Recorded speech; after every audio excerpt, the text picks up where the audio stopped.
Bon, d'abord, merci à toutes et tous. Vous voyez qu'on est très nombreux. C'est un immense plaisir de voir autant de monde réuni. Cette échéance, on l'a organisée en très peu de temps, puisqu'on l'a lancée il y a une semaine, avec l'idée... On n'a pas de boule de cristal, mais on le sentait un petit peu venir qu'après le 18, il risquait d'y avoir un certain flottement et que c'était peut-être le moment de discuter de qu'est-ce qu'on faisait et c'était quoi la suite. Et en fait, ce cadre d'assemblée ouverte, c'est un cadre d'organisation qu'on organise très régulièrement partout en France depuis quelques années, où l'idée, c'est de discuter des mouvements en cours, de la situation en cours, de qu'est-ce qu'on y fait, de qu'est-ce que propose Révolution Permanente, à la fois pour intervenir dans une situation donnée, mais aussi plus largement comme organisation révolutionnaire et comme projet politique. Et donc évidemment, avec la rentrée sociale qu'on a connue les 10 et 18 septembre, c'était évident qu'il fallait organiser quelque chose pour discuter de la situation, pour essayer de s'y repérer dans cette situation compliquée, non seulement à l'échelle nationale, mais aussi internationale, parce qu'évidemment, ce soir, on va parler de la France, mais on va aussi avoir le regard scruté vers la Méditerranée et vers la bande de Gaza et la Palestine. Mais du coup, c'était essentiel pour nous de se réunir pour discuter de tout ça, pour discuter nous, mais aussi pour donner la parole aux gens avec qui on milite au quotidien, à des militants ouvriers, jeunes, écolos, de différents secteurs. Et donc l'idée, ce soir, c'est de faire ça. Et pour le déroulement, du coup, l'idée, c'est qu'on va avoir une première heure avec différentes interventions de camarades de RP, mais aussi de gens qu'on a invités à discuter. Et ensuite, on ouvrira la discussion à la salle pour toutes les personnes qui voudront intervenir pour discuter. Au niveau des éléments pratiques, bon, vous avez vu, il y a une librairie à l'entrée où vous pouvez acquérir le nouveau livre des éditions Communard qui vient de sortir, Le marxisme de Gramsci. Et du coup, sans plus attendre, je vous propose de commencer cet événement qu'on a intitulé « Du 10 septembre à la grève générale politique, affronter Macron et reconstruire la gauche révolutionnaire ». Et pour commencer et revenir un petit peu sur la situation, je laisse la parole à Anas Kazib.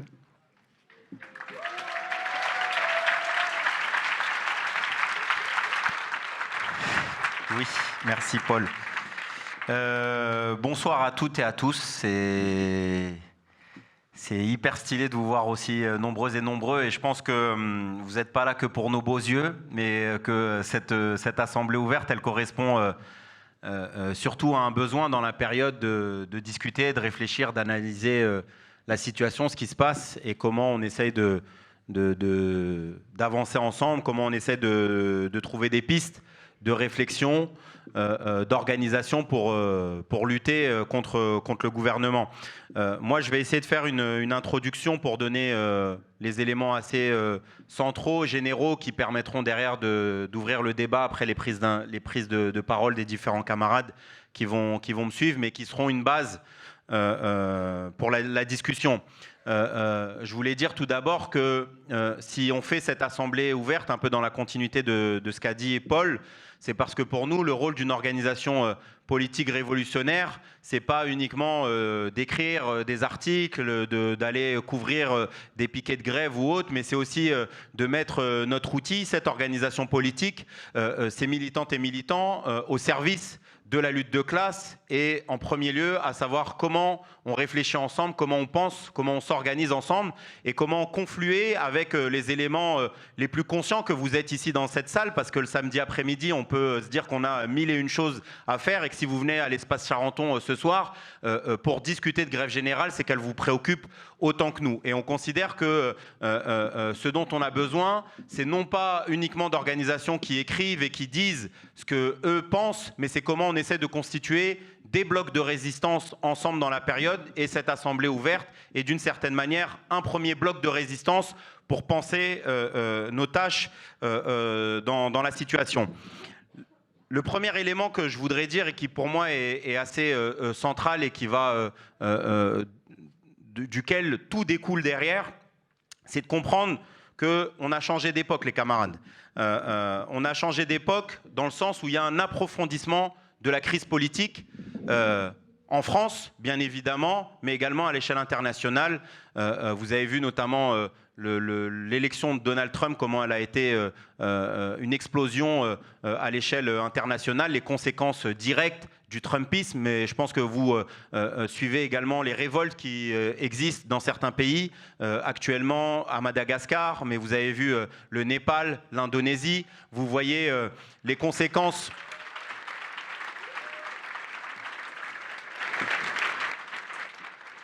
Vous voyez, 4 ans après, les conséquences toujours de la guerre qu'il y a entre la Russie et l'Ukraine. Et puis, on ne peut pas ne pas citer le vent réactionnaire d'extrême droite qui existe.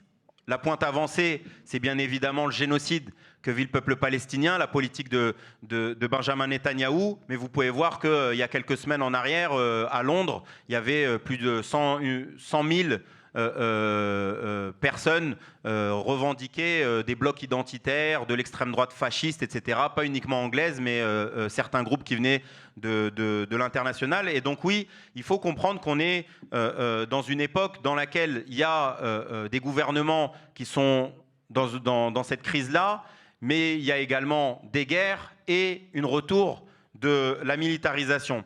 Et il faudrait notamment, pour rester et garder le focus sur la question française et pas discuter plus que cela de la question internationale, il nous semble que sur la question française, il faut mettre les projecteurs et voir comment lutter dans cette période. Pour nous, il y a notamment le fait que excusez-moi, la situation réactionnaire en France, elle oblige à changer totalement notre logiciel de réflexion, le passivisme qu'on pouvait avoir par le passé, et considérer qu'il faut profondément radicaliser notre logique de lutte. Parce que, notamment, les camarades, ça fait presque une trentaine d'années qu'il y a des défaites en France, des différents mouvements. On dit souvent depuis 1995, d'autres disent depuis le CPE de 2006, mais globalement, vous voyez que ça fait plusieurs années que nous sommes face à des défaites. Et je ne vais pas dire que les défaites du passé pouvaient être insignifiantes, mais on peut s'entendre sur le fait que les défaites qui existaient à la fin des années 90 ou au début des années 2000 n'avaient pas les mêmes conséquences et n'ont pas les mêmes conséquences que des défaites aujourd'hui. Pour cause, vous avez vu comment systématiquement chaque défaite amène quelque chose qui est visible par toutes et tous, c'est l'avancement de l'extrême droite. Vous regardez par exemple en 2023, c'est assez intéressant quand vous regardez dans certaines villes qui ont été un peu des pointes avancées de la lutte contre la réforme des retraites.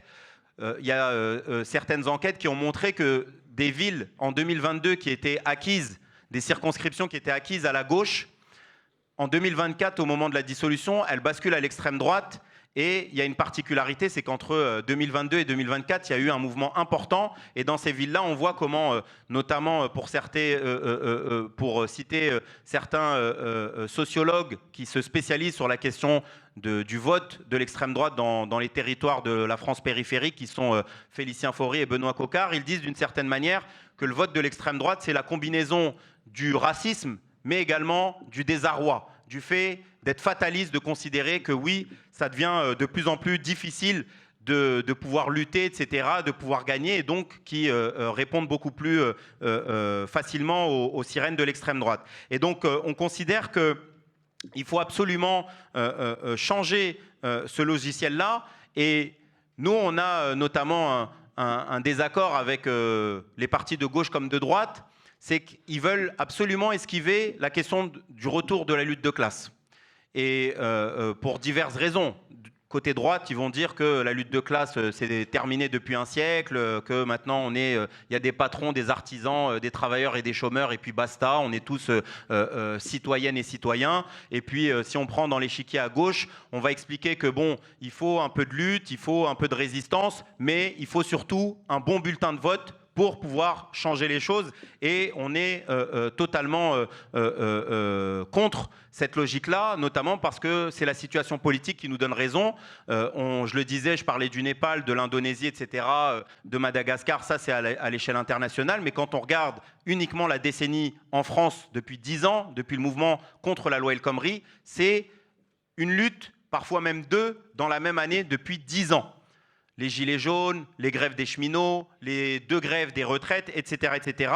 Et que oui, la lutte de classe, elle est bel et bien présente en France. Et récemment, on peut aussi s'entendre, je pense que vous suivez comme nous la séquence actuelle qui vient de s'ouvrir dans les médias à travers les luttes dont on va parler du 10 septembre et du 18, c'est la condamnation de Nicolas Sarkozy, qui...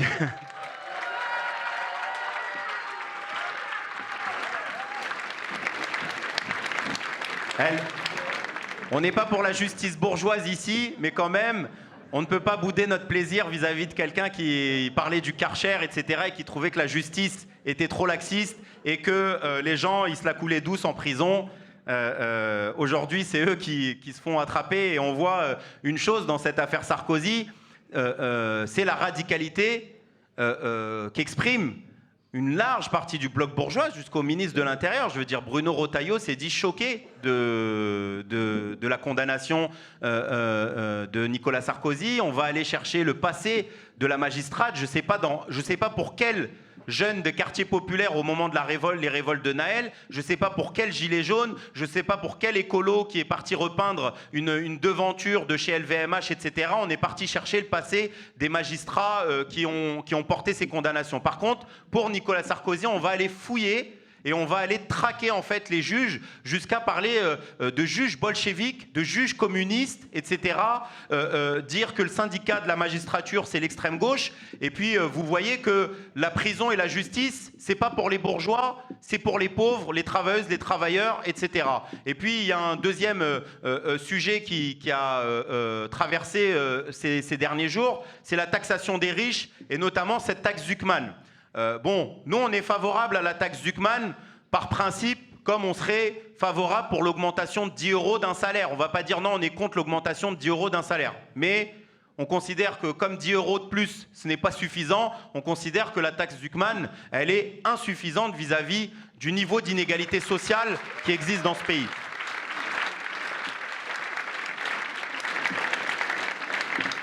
Mais vous voyez que d'une certaine manière, y a une radicalité de dingue. Pareil, je disais, on entend que les économistes sont des économistes marxistes, que c'est le retour du mur de Berlin, etc. etc. D'ailleurs, c'est assez intéressant parce qu'on voit comment même un siècle après la révolution russe de 1917, comment ils sont parasités un siècle après par le spectre de la révolution russe, par l'impact du marxisme, du communisme ici en France. Et je pense que si les bourgeois le revendiquent avec autant de crainte, ça veut dire qu'il faudrait quand même beaucoup plus revendiquer le communisme ici en France pour lutter.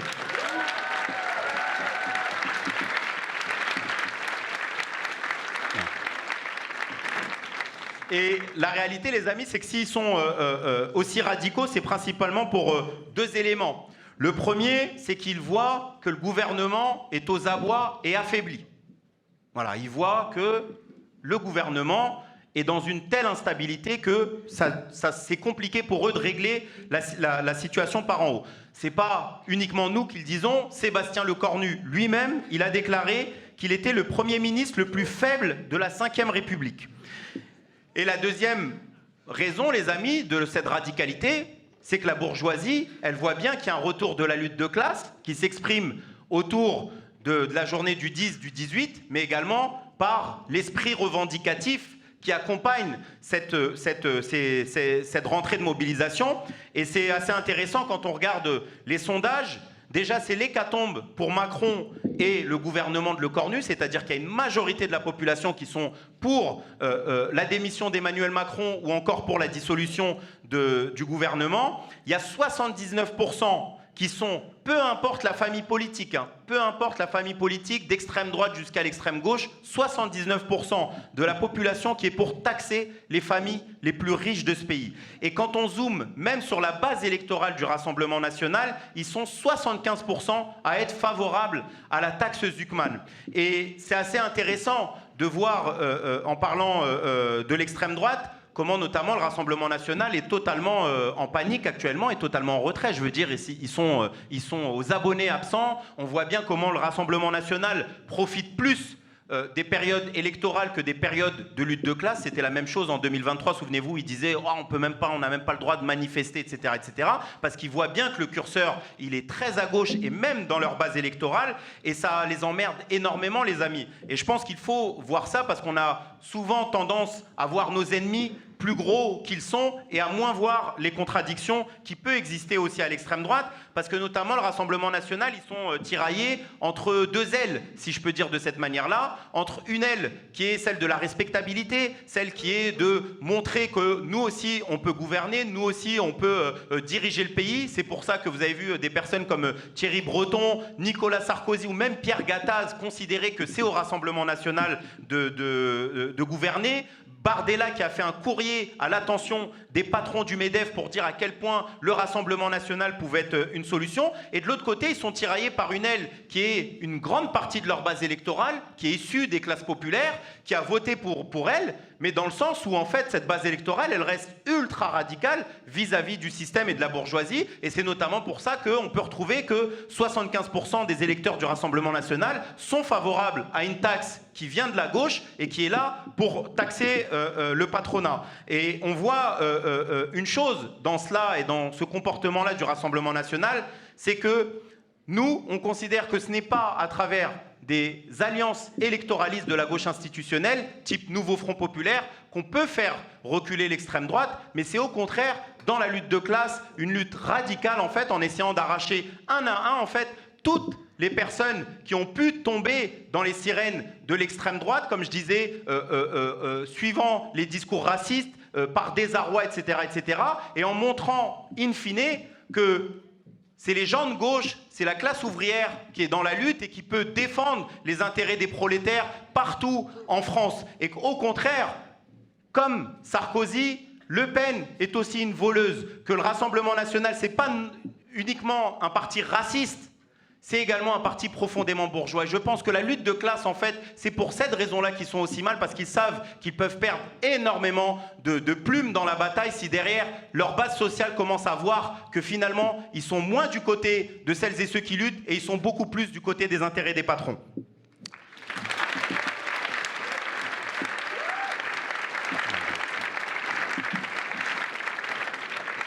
Je vais essayer du coup de conclure sur quelques éléments pour la discussion.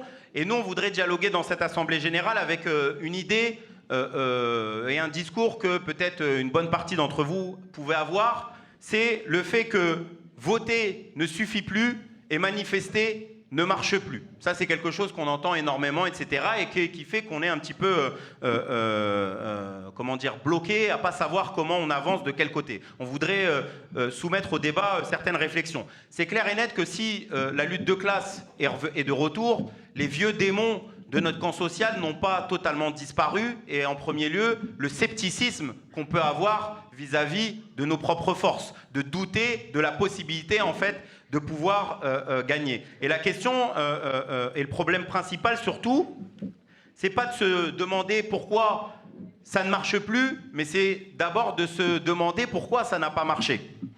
Et je pense que vous avez vu, notamment dans la dernière période, qu'on a eu, malgré la radicalité qui a pu s'exprimer par exemple en 2023, des stratégies de grève qui, je veux dire, il n'y a pas besoin d'avoir un Master 2 en lutte de classe, d'être un spécialiste de la grève pour voir que les grèves de 24 heures, isolées, routinières, dans lesquelles en fait les revendications sont les revendications du plus petit dénominateur commun, franchement, le plus petit dénominateur commun plus combiné à des grèves de 24 heures, ça ne fait pas bouger grand monde. Et ça dit quelque chose de pourquoi notamment on a perdu dans les mouvements du passé. Je rappellerai que la réforme des retraites en 2023, après le passage du 49.3, c'était 3,5 millions de personnes qui étaient dans la rue. Quel a été le discours de Laurent Berger ? Nous ne faisons pas de grève politique parce que nous ne sommes pas là pour faire tomber un gouvernement. Et il faut comprendre pourquoi on a perdu, et non pas uniquement de se dire qu'on a perdu et basta. Et ça nous oblige à faire quelque chose que notre camp social n'aime pas trop ou ne fait pas beaucoup, pour dire de cette manière-là, c'est de tirer les bilans des défaites du passé.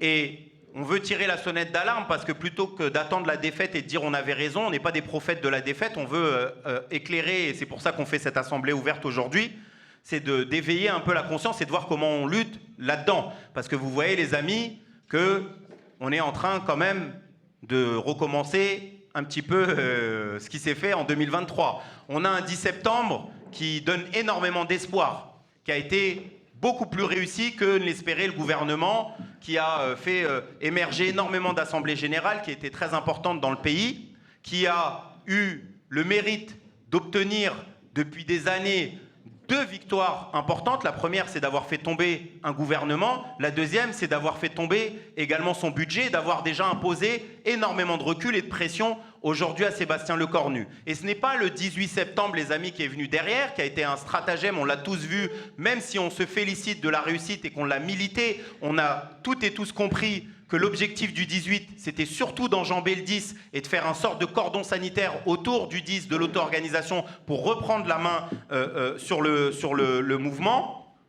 Et la réalité, c'est que les amis, si l'intersyndicale n'avait pas appelé le 18 et avait appelé le 10 pour mettre l'ensemble des secteurs du mouvement ouvrier dans la bataille, combiné à la jeunesse, combiné à ces assemblées générales, je pense que sans être devin, on voit pertinemment que le 10 aurait eu une gueule beaucoup plus explosive que le 10 et le 18 combinés. La suite, les amis, vous la connaissez, c'est la question de l'ultimatum. C'est-à-dire qu'on vous explique à quel point votre ennemi est affaibli, il est à terre, plutôt que de l'achever, vous le laissez se relever et vous mettez un ultimatum d'1 semaine, et puis vous pondez au final, après 1 semaine, en disant « bon, il n'y a rien du tout, Sébastien Lecornu nous a rien dit », comme s'il allait reculer sur toutes les demandes qu'avait fait formuler l'intersyndicale, symbole d'une chose, et que devraient retenir les bureaucrates syndicaux, c'est que Bayrou, le gouvernement d'Emmanuel Macron, a plus flippé du 10 septembre des assemblées générales bloquant tout qui ont existé que d'une journée, même s'il y avait eu 1 million de personnes, une journée routinière, encadrée, qui derrière ne sert uniquement qu'à servir le dialogue social, la passivité et les négociations par en haut.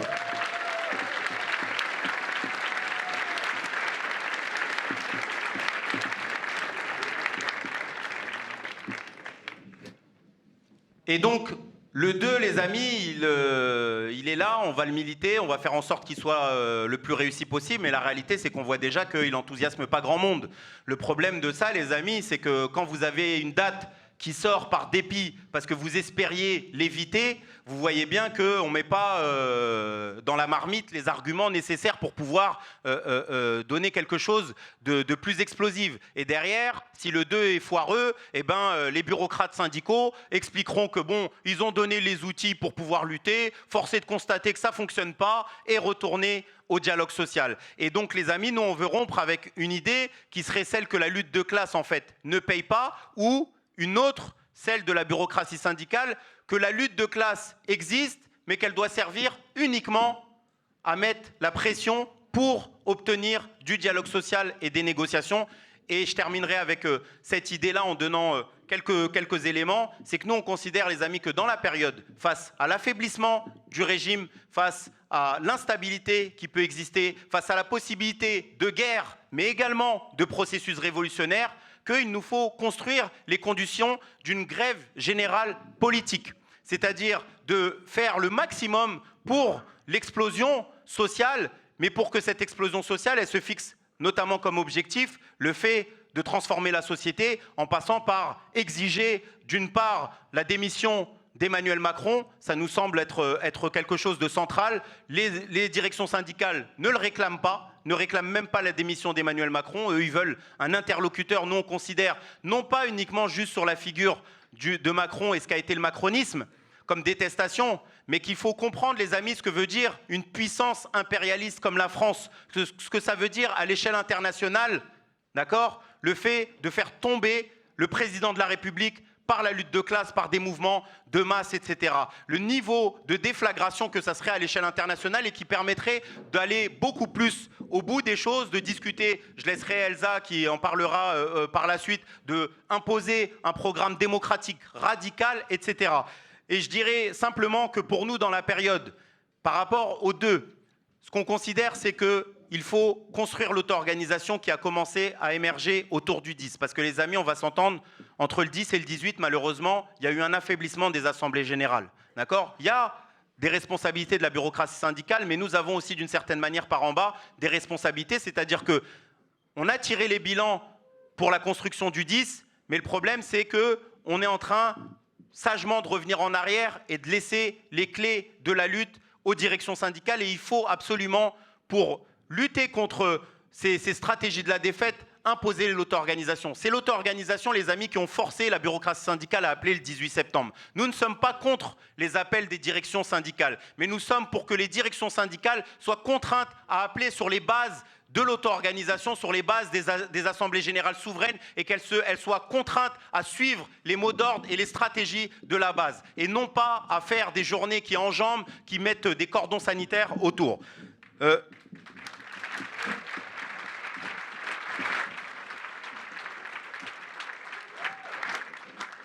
Je disais donc, il faut relancer les assemblées générales, faire que ces assemblées générales, elles ne font pas que discuter de quelle action coup de poing on fait, même si on aime aussi à Révolution Permanente les actions coup de poing, les choses spectaculaires, etc. Mais on considère que ce que doit faire une assemblée générale, c'est aider à la construction du mouvement et de la grève, et de transformer ces assemblées générales, non pas uniquement en clubs de discussion, d'action, etc., mais d'assemblées générales qui soient des véritables comités d'action qui construisent la lutte au quotidien, en fait, dans les différents quartiers. Moi, je donnais un exemple, mais je disais par exemple l'assemblée générale de Saint-Denis, de la Villette, ils pourraient se doter de tracts, etc., d'aller voir les entreprises, faire le tour des entreprises, des lycées, de l'hôpital, etc., d'aller tracter au marché, d'aller faire du porte-à-porte. On est capable de le faire pour un député. Pourquoi on ne le ferait pas pour construire une véritable grève générale politique? Parce que dans ces quartiers populaires,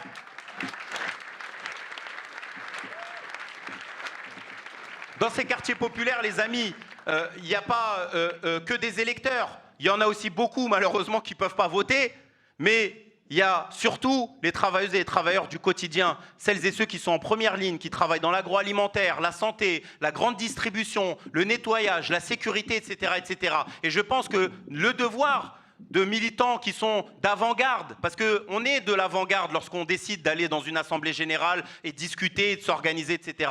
Le devoir, c'est aussi de transformer ces comités d'action. Et enfin, pour nous, il y a quelque chose de central, c'est d'imposer nos mots d'ordre. Je parlais de la question de la démission d'Emmanuel Macron, mais on considère qu'à l'image de ce qui est en train de se passer du côté de nos frères et nos sœurs d'Italie, il faut faire en sorte que le mouvement ouvrier mette au cœur de la lutte de cette rentrée-là la question du génocide que vit le peuple palestinien, de le porter haut et fort, mais également la protection de la flottille qui se dirige vers Gaza, où vous voyez qu'il y a une possibilité, il y a une escalade là-dedans, et l'État d'Israël pourrait demain décider même de frapper beaucoup plus fort. Les amis, nous, c'est ce qu'on essaye et ce qu'on est en train de faire avec les camarades de Révolution Permanente. Vous avez vu, c'est cette fameuse assemblée générale à Gare du Nord qui a rassemblé près de 1000 personnes le 10 et le 18, et on a fait une troisième assemblée générale mardi soir qui a rassemblé 200 personnes.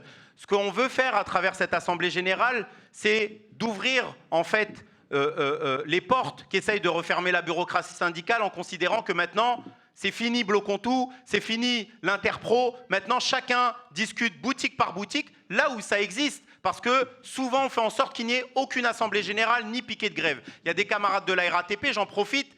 Mais en 2019, les amis, si les travailleuses et travailleurs de la RATP ont tenu 2 mois de lutte, c'est parce que quotidiennement, il y avait des piquets de grève et des assemblées générales tous les jours qui décidaient de la suite du mouvement. Et c'est ça qui a permis notamment au gouvernement de reculer sur la réforme du système par points. Le 18 septembre, 90% des conducteurs de métro et RER sont en grève. C'est fantastique. Vous vous dites, quand on fait 90% de grévistes, le minimum syndical, pour dire de cette manière-là, c'est quand même d'organiser un piquet de grève et une assemblée générale pour que les conducteurs qui se sont mis en grève, ils discutent. Alors oui, celui qui a un rendez-vous médical ou qui a une urgence ou qui ne peut pas faire garder son gamin et qui ne peut pas le ramener sur le piquet, il n'y a pas de problème. Mais on doit, en tant qu'organisation syndicale, proposer une assemblée générale. Mais ça n'a pas été fait, à part dans quelques dépôts en fait. Et ça n'avait rien à voir. Le taux de grévistes, il était aussi important. Tous les militants syndicaux ont dit ça. Ça nous rappelle les taux de grève qu'on faisait en 2023. Mais pourtant, quand tu regardes la gueule du piquet devant le dépôt, ça ne ressemblait pas à 2023 parce qu'il n'y avait pas de volonté à faire en sorte derrière que les travailleuses et les travailleurs reconduisent. Donc ce qu'on essaye de faire à travers l'AG de Gare du Nord, c'est d'ouvrir en fait et de montrer que les AG Bloc-Contour, elles doivent exister, elles doivent se massifier et elles doivent aussi penser la lutte concrète, quotidienne, etc. et comment on élargit ces choses-là. Il y a aussi les camarades de la coordination sociale à Montpellier qui travaillent dans ce sens-là et nous, on vous invite notamment dans le débat à mettre cela au cœur en fait de comment on reconstruit l'auto-organisation, comment ce qui a existé pour la construction du 10, on le massifie, on le densifie et comment on en fait des organes de lutte capables d'imposer une stratégie, mais les camarades capables aussi de penser l'après. Parce que nous, on considère que c'est nous qui faisons tourner la société, c'est nous qui travaillons au quotidien, c'est pas Bernard Arnault, c'est pas Bolloré, c'est pas Sarkozy, c'est pas Jean Castex qui vient d'être nommé comme ça parce que c'est le poteau à Macron. Après avoir niqué la RATP, maintenant on lui dit va aller niquer la SNCF. C'est pas ceux-là qui font tourner la société, c'est les travailleuses et les travailleurs, c'est la jeunesse. Et on considère que oui, en plus de lutter de manière offensive, on doit aussi lutter pour transformer la société et que oui, on est capable de diriger une grève et même bien plus, on est capable de diriger la société. Merci, camarades.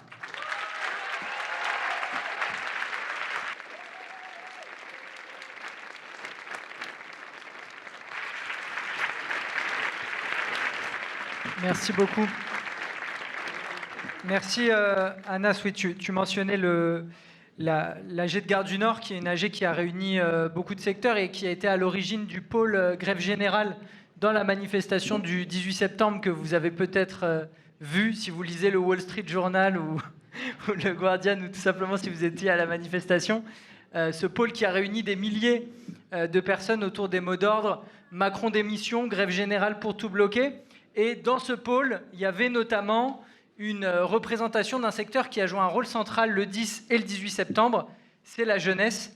Et pour en parler, j'accueille Irène, qui est étudiante à Paris 8.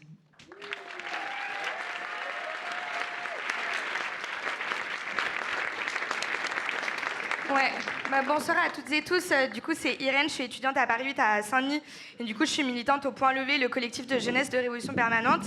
Et effectivement, je voulais parler de la jeunesse parce que, comme vous avez dû le voir, la jeunesse, elle s'est massivement mobilisée les 10 et le 18 septembre. On a participé au blocage, au piquet de grève, au blocus lycéen. On est allé en manif. Et avec les camarades du Point Levé de ma fac, on est allé sur plusieurs piquets de grève des dépôts de bus de Saint-Denis et de Pleyel. Et ensuite, avec les machinistes de la RATP en grève, on est allé soutenir les lycéens de Paul Lilluard de Sugère et de Rosa Parks de Saint-Denis qui étaient en train de bloquer leur lycée. Ce que je voulais dire, c'est qu'à mon avis, ces 2 journées de mobilisation, elles ont montré que la jeunesse, elle se mobilise pour des questions économiques, mais aussi pour des questions politiques. C'est-à-dire que dans les universités, on se mobilise parce qu'on est en première ligne des attaques austéritaires et antisociales du gouvernement, parce qu'un étudiant sur 2 saute des repas, que 80% de la jeunesse étudiante vit sous le seuil de pauvreté. Au lycée Sugère, les lycéens, ils se sont mobilisés parce qu'il y a des jours où ils sont obligés de ramener des chaises depuis chez eux pour pouvoir avoir cours, tellement ils n'ont pas de moyens. Mais dans toutes les AG d'université et dans tous les blocus, on parle aussi de la Palestine, on parle aussi d'islamophobie, on parle aussi de racisme d'État. Et au lycée Rosa Parks, il y a un lycéen qui est en route, notamment pour nous rejoindre aujourd'hui. Les lycéens, ils ont décidé de rejoindre le mouvement du 10 septembre avec leurs propres revendications, et notamment pour protester contre les violences policières qu'eux, ils subissent au quotidien à Saint-Denis. À partir de là, en voyant toute cette colère, ces aspirations à la la radicalité et cette envie de porter des revendications politiques, je pense qu'aujourd'hui, il faut qu'on voit comment est-ce qu'on consolide et on élargit le mouvement, parce que la réalité, c'est que toutes les AG étudiantes ces derniers jours, elles ont été faibles et elles ont tourné autour de 40-50 personnes, comme par exemple à Paris 1 cette semaine. Et ce qu'on voit, c'est qu'il y a un décalage énorme entre la possibilité d'avoir un mouvement massif et radical dans la jeunesse et ce qui s'exprime pour l'instant. Et je pense que c'est à ça qu'on doit réfléchir aujourd'hui, à comment est-ce qu'on élargit et on renforce les assemblées générales, parce que c'est précisément en ayant des AG fortes qu'on va pouvoir avoir le contrôle du calendrier et des revendications du mouvement, et qu'on va pouvoir empêcher l'intersyndicale de décider de l'avenir de la mobilisation. Et pour ça, je voulais insister sur 3 choses qui me paraissent essentielles pour pouvoir élargir le mouvement. La première chose, c'est que je pense qu'il va falloir faire de la lutte contre la répression administrative et policière et contre la pression scolaire une tâche à part entière du mouvement, parce que la réalité, c'est que les fermetures administratives des campus, les cours en distanciel, le régime d'assiduité des bourses, c'est un vrai obstacle concret et réel à la mobilisation. Et c'est pour ça notamment que dans plusieurs facs, comme Paris 1, Paris 3 et Paris 8, on a proposé et on a réussi à faire voter des motions dans les conseils pour obtenir la levée de l'assiduité et l'interdiction du distanciel. Mais il faut avoir en tête que ça va être un bras de fer énorme pour juste réussir à les appliquer, et qu'aujourd'hui, à Paris 1, par exemple, la présidence, elle est déjà en train de refuser de faire respecter cette motion. Donc la réalité, c'est qu'il va falloir se mobiliser pour avoir le droit de se mobiliser, et que ça, c'est quelque chose dont il va falloir qu'on commence à parler dans toutes les AG. Et de la même manière, je pense aussi qu'il va falloir se battre contre la répression administrative et policière, comme par exemple à Sciences Po, où dernièrement, ils ont exclu 3 étudiants, ou encore à Nantes, où la fac, elle a même appelé les CRS 2 fois en 24 heures pour empêcher les étudiants de se mobiliser. Donc ça, c'est la première chose. Et après, la deuxième chose que je voulais dire, c'est que dans les prochains jours, il va vraiment falloir qu'on fasse émerger des revendications qui donnent des raisons de se battre pour pas seulement résister, mais aussi commencer à gagner face au gouvernement. Et il va falloir qu'on rappelle qu'on se mobilise contre la précarité étudiante et la sélection à l'université, pour obtenir le retrait de Parcoursup, mon master, de toutes les réformes sélectives, qu'on se mobilise pour obtenir des moyens massifs pour l'éducation et les services publics, mais aussi contre le racisme d'État et les violences policières, contre le génocide à Gaza, pour la rupture de tous les partenariats de nos universités avec les entreprises complices, et pour la libération de l'ensemble de la Palestine. Et je pense que une chose essentielle qu'il faut rappeler, c'est que pour obtenir tout ça, on sait qu'il va aussi falloir commencer par renverser Macron et obtenir sa démission. Et après, la dernière...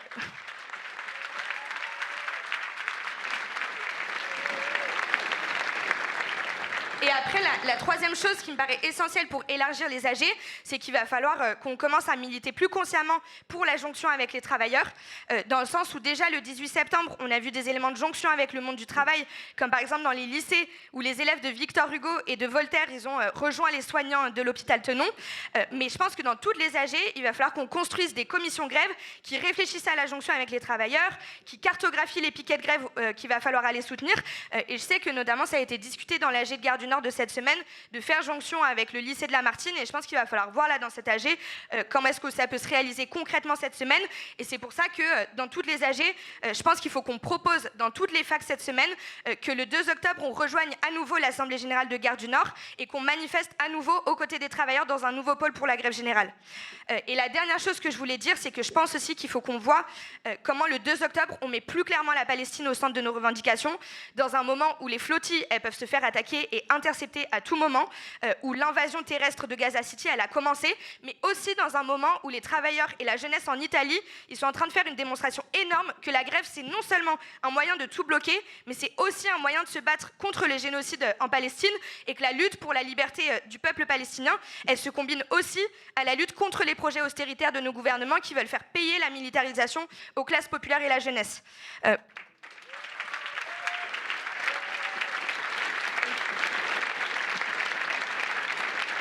Je finis rapidement là-dessus, mais je pense qu'aujourd'hui, on a tous les ingrédients pour construire un mouvement étudiant massif, auto-organisé et allié des travailleurs.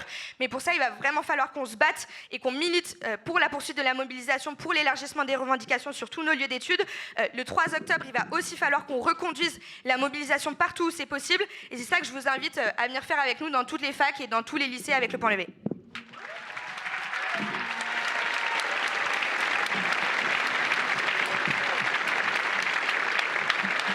Merci beaucoup, Irène. Je vous le disais en intro, donc vont intervenir ce soir des militants de RP, mais c'était aussi important pour nous d'inviter des camarades de lutte à la fois dans les entreprises, mais aussi des gens avec qui, depuis des années, on a l'habitude de construire des choses en commun.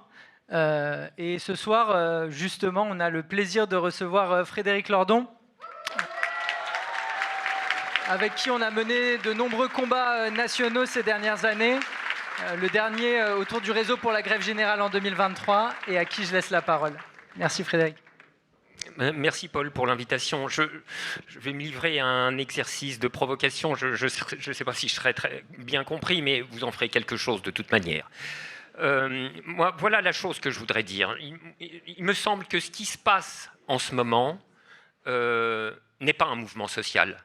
C'est un mouvement politique. Et ça n'a rien à voir.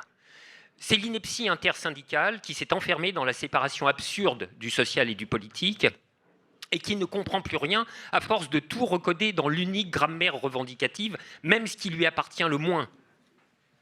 Dans les mouvements sociaux, proteste-t-elle pourtant, on revendique. Oui, mais voilà, ceci n'est pas un mouvement social, car nous ne revendiquons plus.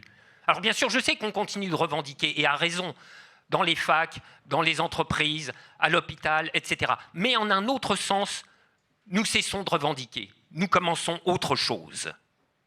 Nous ne sommes plus là à quémander comme des opprimés bien sages et bien respectueux, avec dans une main notre béret sur le ventre et dans l'autre notre petite liste de faveurs à soumettre à notre bon maître. S'il vous plaît, notre bon maître. Plutôt un jour férié en moins que 2, si c'est pas trop demandé, la retraite à 63 ans plutôt que 64. Bon, ça c'est terminé, ça fait trop de temps maintenant passé à revendiquer sagement, respectueusement, et pour des nèfles, bien sûr. Alors l'exercice va changer.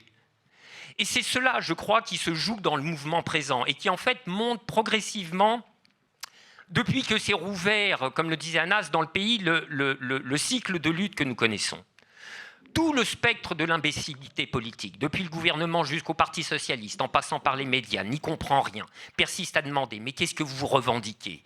Même l'intersyndicale, forcément, à qui on pose la question, n'est pas plus capable de répondre, continue de bafouiller, et pour cause, il n'y a plus de revendication au sens propre du terme. Il y a autre chose qui est en train de monter.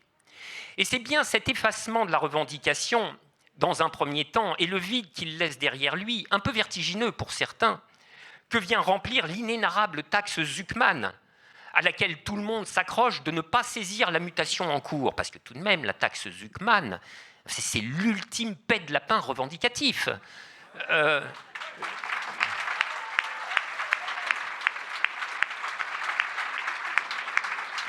Vous avez vu que Bernard Arnault a poussé son petit cri de putois.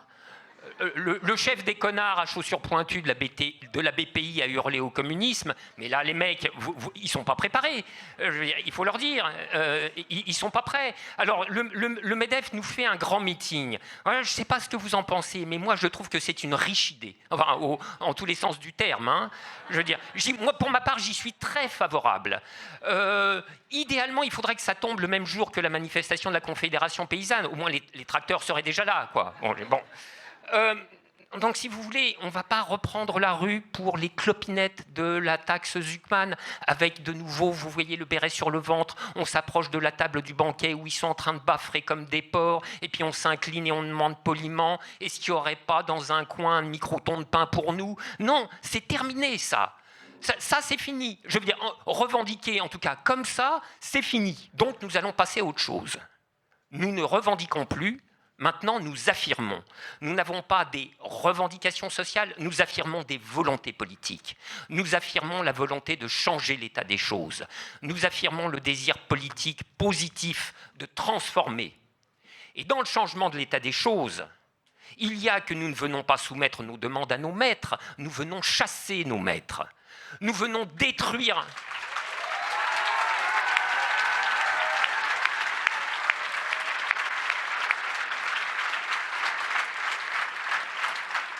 Nous venons détruire le cadre où l'on soumet à nos maîtres et où, soumettant à nos maîtres, nous nous soumettons à nos maîtres. C'est dire qu'en chassant nos maîtres, nous entendons en réalité chasser tous ceux dont ils sont les représentants. C'est ce que saisit intuitivement la foule qui descend dans la rue en demandant la démission de Macron, mais il faut déplier cette intuition et la porter à ses dernières conséquences, et notamment faire voir ce qu'il y a derrière les noms propres. Macron, Arnault, Bolloré, etc. Derrière les noms propres, Il y a la propriété lucrative du capital. Il y a l'argent qui veut faire de l'argent.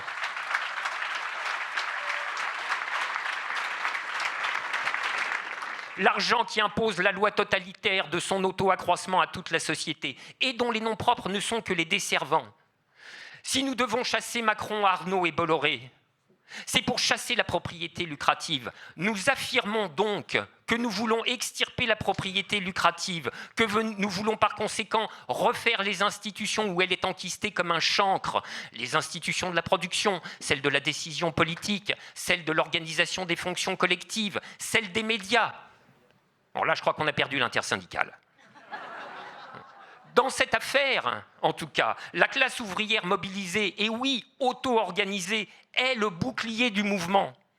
Elle est le bouclier du mouvement parce que face à la répression sauvage, elle est l'unique moyen de faire plier le pouvoir. Alors on nous dit qu'à longueur de mouvement, on répète la grève générale. Oui, mais on n'est pas parti pour arrêter, en fait. Parce que la grève...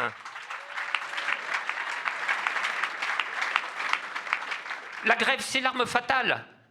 C'est celle contre laquelle Retailleau, ses flics et ses centaures, Darmanin et ses procureurs ne peuvent rien. La grève, sinon générale, au moins la grève névralgique ou stratégique dans les secteurs clés dont l'arrêt embolise toute l'économie. Et puis surtout, la grève reconductible, évidemment, continue, dure.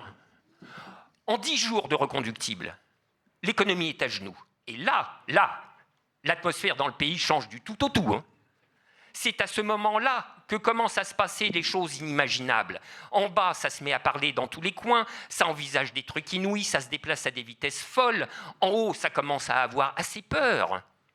Palais gouvernementaux, grands sièges sociaux, médias, tous se mettent à vivre dans la crainte, parce qu'à tout moment, ça peut débarquer, à tout moment, ça peut envahir, puisque tout est en train de se déchaîner, c'est-à-dire littéralement de faire tomber ses chaînes.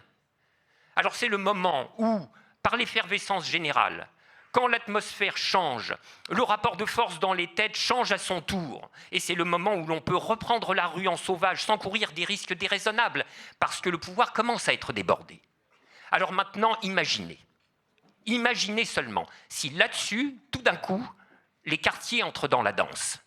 Alors ils viendront évidemment pas pour les jours de carence ou pour la taxe Zuckman, mais parce que nous aurons beaucoup parlé de la Palestine, parce que nous aurons dit haut et fort que parmi les institutions à démonter, il y a évidemment cette police raciste et cet État systémiquement raciste.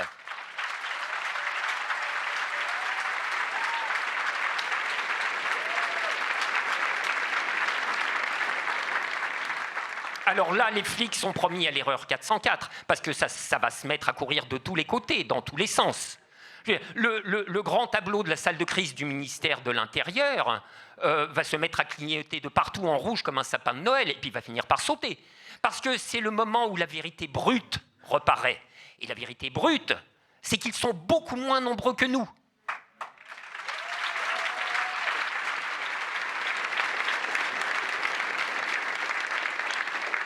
Je termine. Je reprends dans l'ordre inverse, en remontant la chaîne des conditions. Pour que la vérité du nombre reparaisse, il faut le changement d'atmosphère. Et pour que l'atmosphère change, il faut la grève, la vraie. Nous voyons alors clairement ce que nous avons à faire et que tout notre effort doit aller à soutenir la grève. Nous devons ouvrir des caisses, les remplir, les bourrer. Nous devons rejoindre les travailleurs sur leur lieu de travail. Si la classe ouvrière en grève est le bouclier du mouvement, et elle l'est, nous avons à la porter à bout de bras. Telles sont les conditions, avec au bout ceci. Classe ouvrière en grève, jeunesse des lycées et des facs, quartier. Si nous sommes ensemble et si nous sommes organisés, nous sommes irrésistibles.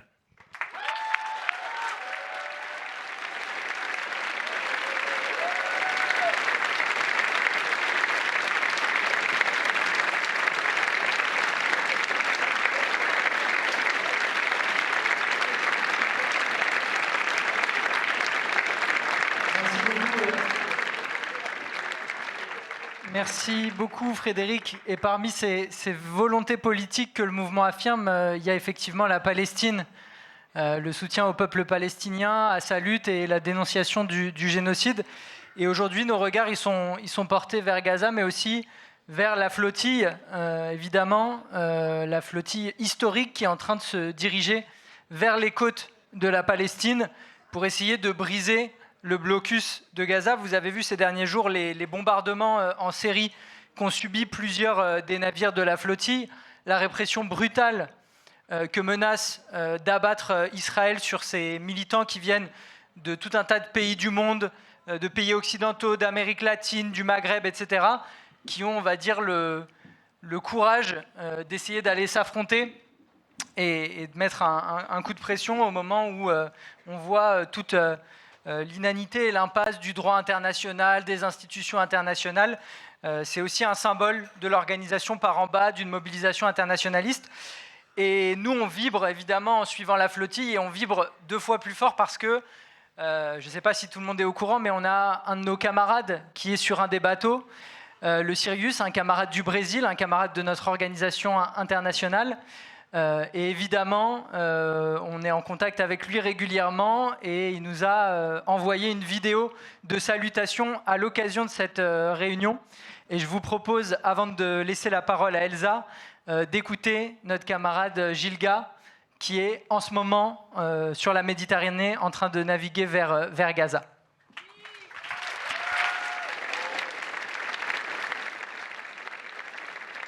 Eu quero mandar uma forte saudação para essa Assembleia Aberta do Revolution Permanente, que está se realizando nesse momento chave do fenômeno de solidariedade internacional com o povo palestino, companheiras, companheiros, companheiros que já são parte há tanto tempo da linha de frente dessa solidariedade na França, que tem como um dos exemplos a perseguição ao nosso camarada Anas Kazib, e que participaram dessa mobilização tão forte nos últimos dias 10, 18. Estou mandando essa saudação direto da nossa embarcação Sirius, da Global Smooth Flotilla, no momento em que nós estamos nos preparando para sair navegando a última parte do nosso trajeto. Vocês, quando estão assistindo isso, nós estamos em meio à última parte do nosso trajeto, direto em direção a Gaza, sabendo que essa flotilha e o nosso esforço é parte de um movimento que tem como uma parte central essas mobilizações que estão acontecendo em terra no mundo inteiro, mas com destaque para as manifestações aí na França, para a greve geral na Itália. Bloquons tout, bloqueamos tutto. Essas palavras de ordem estão ecoando por todo o mundo e também pelas nossas embarcações, porque elas simbolizam toda a força que está empurrando os nossos barcos pelo Mediterrâneo e que a gente quer entregar ao povo palestino para fortalecer a sua luta pelo fim do genocídio, mas por uma Palestina livre do rio ao mar.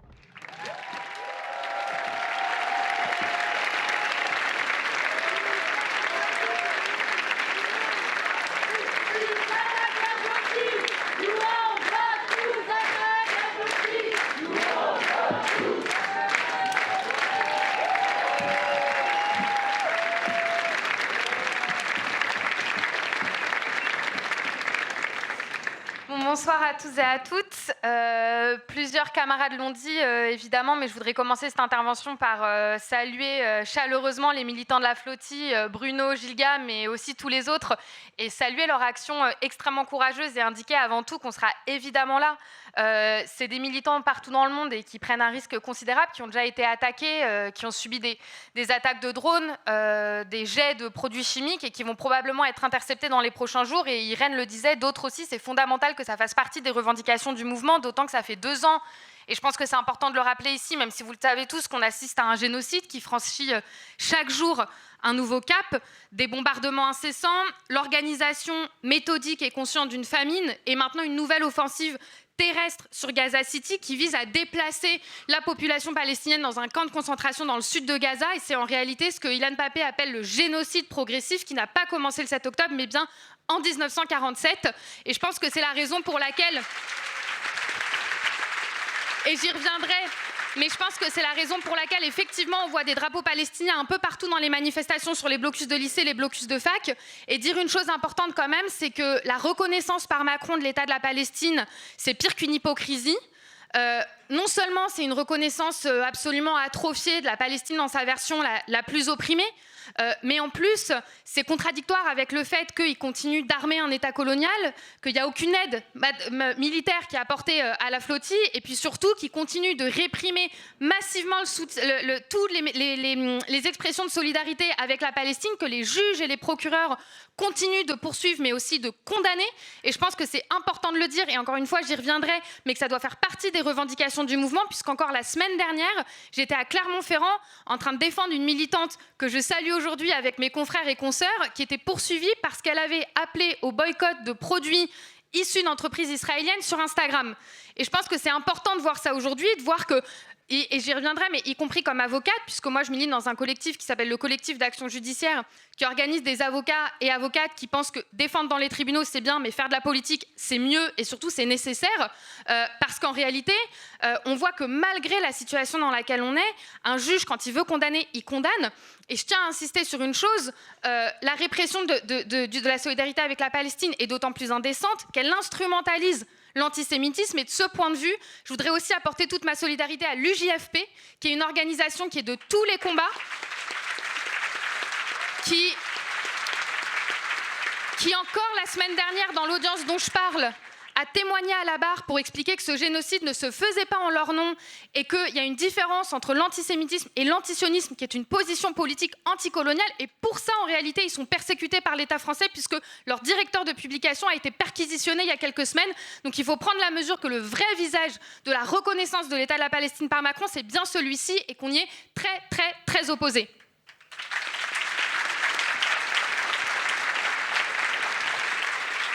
Je disais ça, mais je disais, on fait partie d'un collectif d'avocats et d'avocates qui, en fait, depuis 2 ans, est très engagé dans la lutte contre la répression de la solidarité avec la Palestine, mais qui, précisément pour cette raison, connaît bien les juges, les procureurs et les tribunaux et tire le bilan du fait qu'il faut bien sûr maîtriser les questions judiciaires, mais qu'il faut s'organiser en dehors. Et cette démonstration, je pense que c'est aujourd'hui le mouvement ouvrier italien qui nous le fait.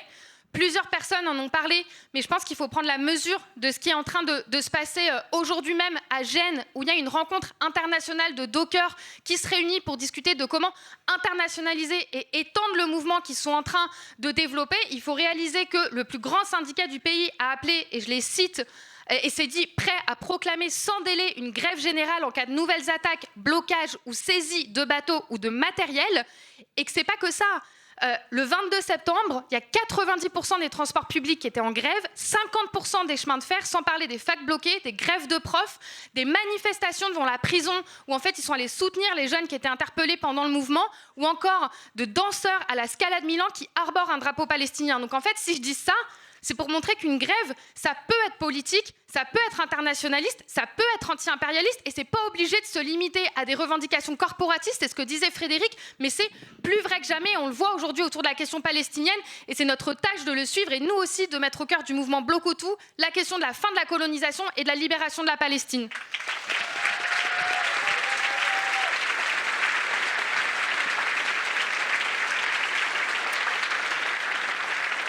Et effectivement, Bloc Hutu, moi je suis très d'accord avec ce que disait Frédéric, c'est un mouvement politique, c'est déjà un mouvement politique et c'est aussi un mouvement offensif. C'est un mouvement offensif qui reprend à sa charge la question de la lutte contre le génocide. Je le disais, les drapeaux qu'on voit dans les manifestations, les revendications des lycéens, mais aussi le blocage par exemple de l'entreprise Eurolinks à Marseille. Et c'est précisément parce qu'il est politique que ça explique la fébrilité du pouvoir, son acharnement et la brutalité de sa répression. 80 000 policiers pour 100 000 manifestants prévus le 10 septembre, des chars Centaure, une violence absolument abominable le 18 septembre en manifestation. On est un certain nombre à en avoir fait les frais. Et je le disais, on défend les militants qui sont réprimés pour leur soutien à la Palestine, mais pas que, avec mes surtout consoeurs, en fait je suis obligée de le dire, mon consoeur. On défend aussi beaucoup de militants qui ont été réprimés, qui ont été en garde à vue, enfin de militants même de manifestants, qui ont été en garde à vue, déférés, pour certains jugés. Je sais qu'il y en a un certain nombre dans la salle et je suis très contente qu'ils soient là parce que ça montre que le gouvernement perd son pari, parce que même quand on va en garde à vue, même quand on déféré, on ressort avec la colère au ventre et l'envie de se battre 2 fois plus. Et je les invite évidemment à prendre la parole. et à s'exprimer. Mais il faut aussi prendre la mesure de ce que ça dit du pouvoir, puisque pendant la dernière audience de comparution immédiate, qui était mardi pour une manifestation jeudi, donc en fait ça veut dire que certaines personnes par ailleurs étaient déjà en détention au moment où ils ont été jugés, il y a une personne, un jeune dessinateur de 30 ans, qui n'avait pas de casier judiciaire, qui n'avait pas tellement l'habitude de manifester, qui a pris 4 mois de prison ferme avec mandat de dépôt et qui est aujourd'hui en train de dormir en prison.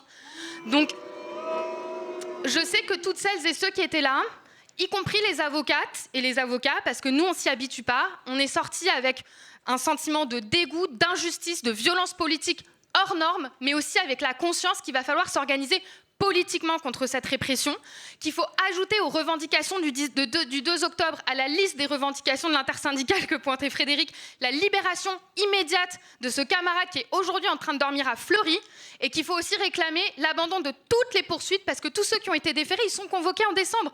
Les comparutions immédiates vont se poursuivre. Il faut qu'à chaque fois qu'une personne est interpellée et dans un commissariat, que l'un des nôtres est enfermé, l'ensemble des travailleurs en grève se rendent devant le commissariat, exigent leur libération. Il faut remplir les salles de comparution immédiate pour que tout le monde voit comment ça se passe, et il faut effectivement ajouter la lutte contre la répression judiciaire aux revendications du mouvement du 2 octobre. C'est quelque chose de fondamental, et c'est aussi ça qui est une dimension politique du mouvement.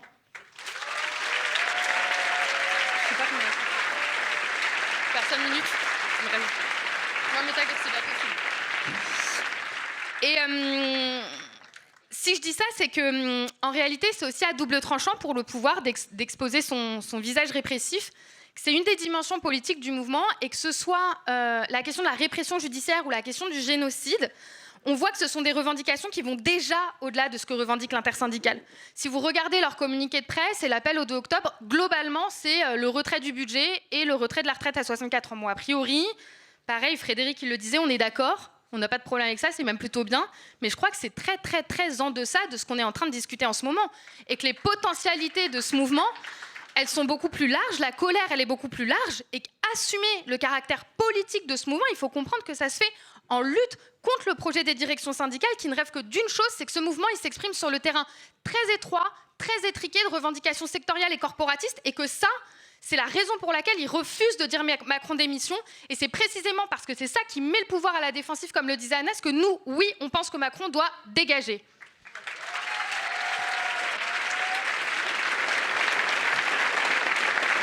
Mais une fois qu'on a dit ça, il y a plusieurs questions qui se posent. Déjà, il faut regarder les choses en face. Pour faire dégager Macron, il faut un rapport de force considérable. Et c'est un débat qu'on a avec d'autres secteurs du mouvement, que ce soit les directions syndicales, on en a beaucoup parlé, mais aussi la gauche réformiste, notamment nos camarades de LFI avec qui on lutte très régulièrement dans les assemblées générales, mais où on a des débats de stratégie et de logique, où on débattait déjà pendant la réforme des retraites du fait que la combinaison entre obstruction parlementaire et quelques journées de grève isolées, a priori, ça n'allait pas suffire. Et c'est un bilan important de cette séquence que nous, on revendique, que Anas mettait en avant, et que si c'était vrai au moment de la réforme des retraites, quand on se battait pour obtenir le retrait d'une réforme partielle, c'est d'autant plus vrai qu'aujourd'hui, on demande la démission de Macron.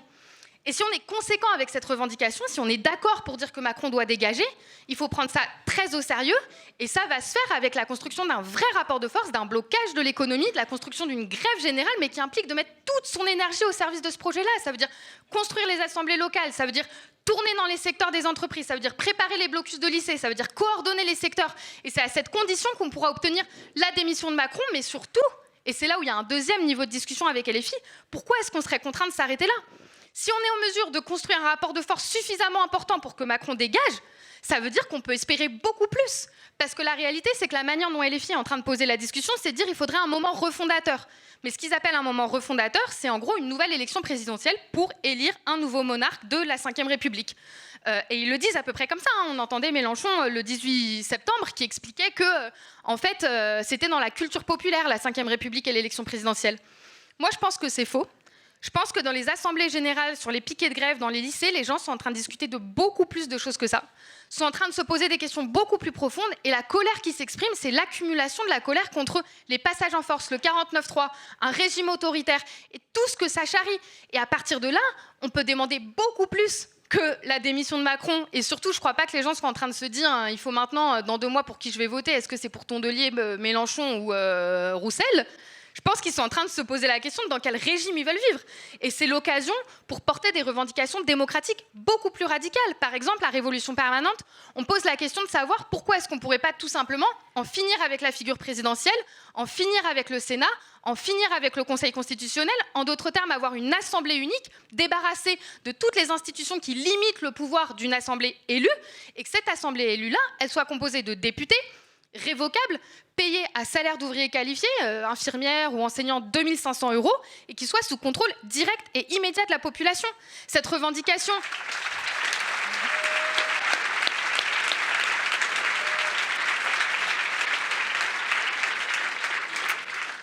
Elle s'inspire en fait de la tradition de la Révolution française et de la Convention. Mais ce qu'on veut dire par là, c'est que les classes populaires qui sont en train de se révolter, elles méritent beaucoup mieux. Et c'est la raison pour laquelle, effectivement, et je terminerai là-dessus, les revendications que ce mouvement doit porter ouvertement, précisément parce qu'il est politique, il doit aller au bout de la logique. Il doit affirmer qu'il se bat, oui, pour le retrait de la réforme des retraites, contre l'austérité, mais contre le génocide à Gaza, pour la fin de la Ve République, pour une alternative qu'on doit porter de manière extrêmement claire et déterminée. Et ça, évidemment, pour y arriver, c'est en construisant une grève générale et en faisant que ces revendications, elles permettront au mouvement de s'étendre, de durer, de se durcir et effectivement de dégager Macron, mais aussi beaucoup plus.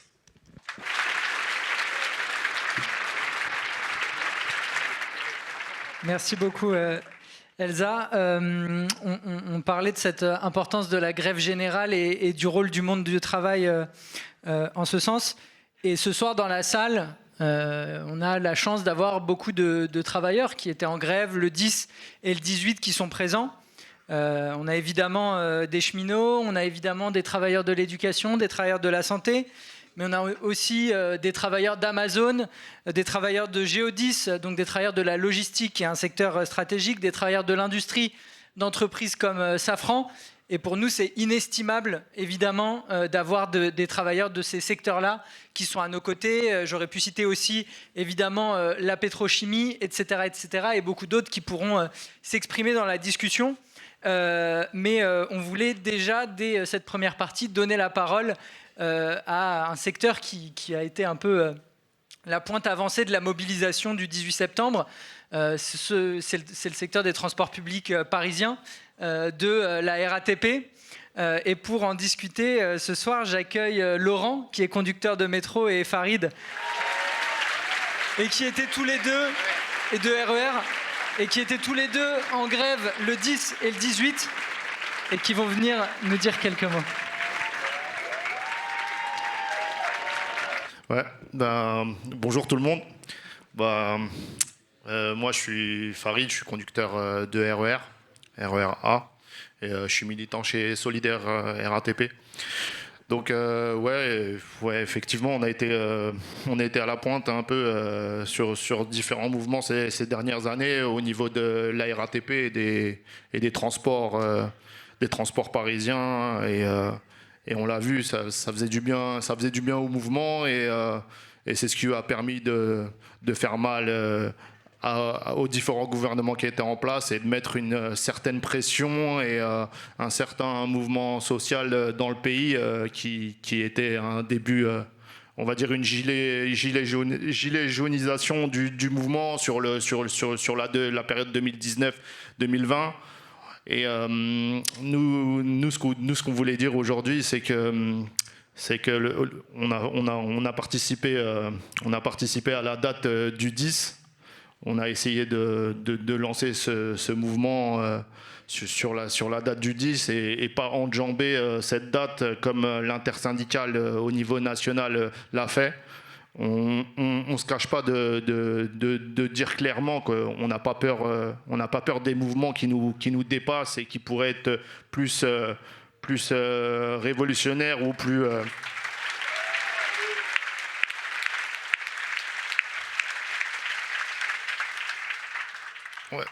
plus radical, avec des différentes expressions de colère sociale comme on l'a vu sur cette journée du 10.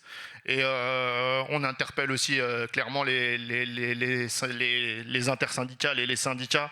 On se demande réellement pourquoi aujourd'hui on est arrivé à un moment de la lutte où les intersyndicales ont peur de ces mouvements citoyens et de vraiment axer sur ces mouvements citoyens. On l'a déjà vu avec la période Gilets jaunes, qui a fait énormément de bien au pays, qui a réveillé les consciences et qui a fait bouger beaucoup de choses. Mais on a loupé le coche de cette période-là, je pense, moi. Là, on nous refait la même chose. On essaye de nous enlever ce mouvement-là et de ne pas rentrer pleinement dans la bataille de cette révolte politique qui est en train de se mettre, et ce mouvement politique qui est beaucoup plus profond que quelques petites revendications à 2 balles qu'ils essayent de nous placer. Donc concrètement, nous, ce qu'on veut, c'est que l'intersyndicale appelle vraiment à des revendications plus fortes, plus sérieuses, à de la grève générale reconductible. On en a marre de ces journées saute-mouton. Il n'y a que comme ça qu'on les fera plier.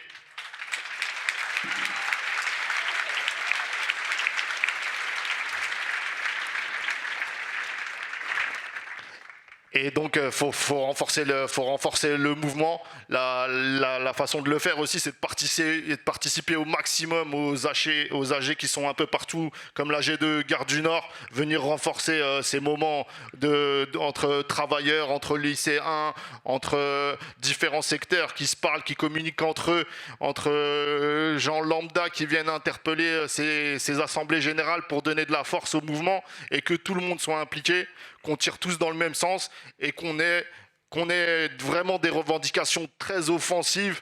Et on peut le faire, on l'a déjà fait. Déjà, le gouvernement, comme disait Anas, il est le Premier ministre en place, il le dit que c'est l'un des plus fragiles de la 5e République. Il a peur, ils ont peur, ils sont sur une période où ils le savent que ça peut péter. Maintenant, il faut mettre les ingrédients pour le faire. Nous, ce qu'on veut mettre, c'est jeter. Nous, ce qu'on veut faire, c'est vraiment jeter la révolte et la révolte sociale et politique dans la rue, et que le peuple il s'en saisisse, que les travailleurs ils s'en saisissent, que les lycéens, que les étudiants ils s'en saisissent, et qu'on fasse bouger tout ce monde-là néolibéral, parce que c'est pas des petites revendications, c'est pas que la retraite, c'est pas que des augmentations de salaire, c'est pas sur des primes à 2 balles, parce que il y a aussi ça, il y a des organisations syndicales qui jouent un double jeu, qui essayent de tirer sur des revendications catégorielles dans leur boîte. C'est pas comme ça qu'on va s'en sortir, c'est pas en prenant des miettes, c'est vraiment en retournant la table, en changeant de système, en créant un nouveau monde. Comme disait le camarade avant nous.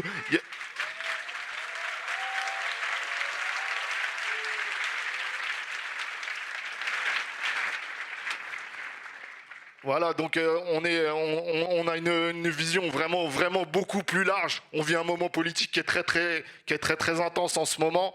Et Macron, il l'a bien compris. Et ils sont pas bien, même pour faire un gouvernement, mais même juste pour nommer les ministres, ils sont pas bien, ils paniquent. Donc même les pseudo gens de gauche, ils ont peur d'y aller, tellement c'est explosif. Donc nous, on doit appuyer sur ça, et c'est comme ça qu'on va faire tomber ce monde de fous là, ces malades qui pensent que le ruissellement il va dans notre poche alors qu'ils donnent qu'à leurs copains les bourgeois. Faut les faire tomber, faut tous les dégager.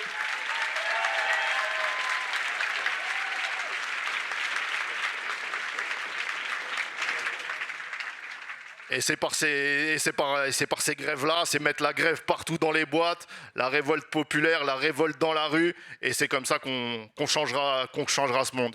Voilà.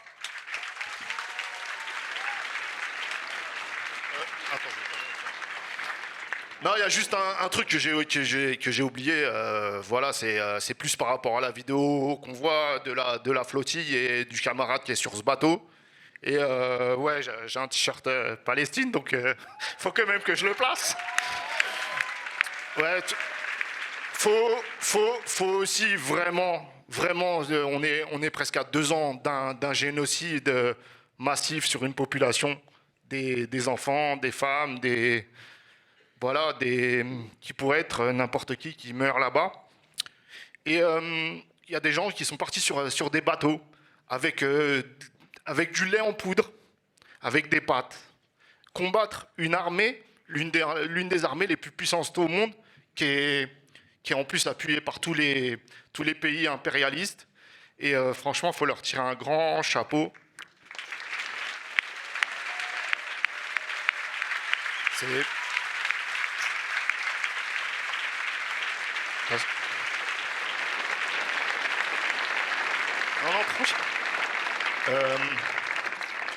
C'est archi courageux de le faire. Tout le monde n'aurait pas pu le faire. Moi, perso, j'aurais bien aimé le faire. Mais franchement, courage à eux, force à eux. Et il faut aussi qu'on dépasse ce clivage aussi dans nos métiers, dans nos organisations syndicales, de se dire qu'il y a un problème. Les organisations syndicales, par le passé, elles ont su le faire à un moment donné, appeler à des grèves, à rentrer la grève pour les conflits internationaux. De se dire qu'il y a eu le Vietnam, il y a eu l'Indochine, il y a eu différents conflits dans le monde où ils ont su le faire. Ils ont su appeler à la grève, à monter d'un cran sur la puissance des travailleurs, comme ils sont en train de faire les camarades de Gênes, et se mettre en grève pour défendre justement les innocents et les Palestiniens et Gaza en général.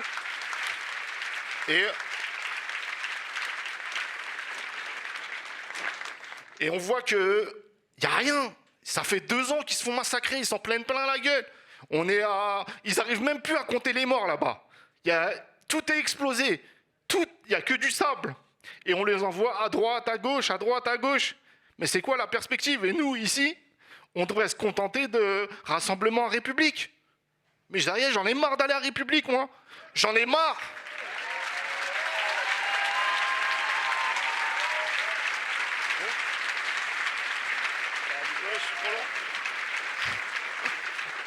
Ouais, désolé si je suis long, mais... Et voilà, j'en ai marre d'aller à la République, j'en ai marre de ces manifestations qui sont toujours la même chose, on répète toujours la même chose. C'est bien beau de faire des soutiens sur tract, des soutiens sur stickers, des soutiens en papier, des communiqués, mais on peut accélérer un petit peu.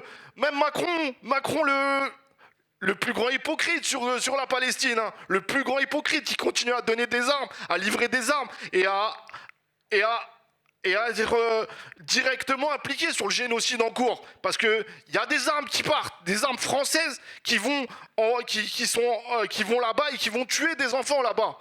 Et nous, on n'arrive pas à se mettre en grève sur ce sujet-là. Mais c'est inadmissible.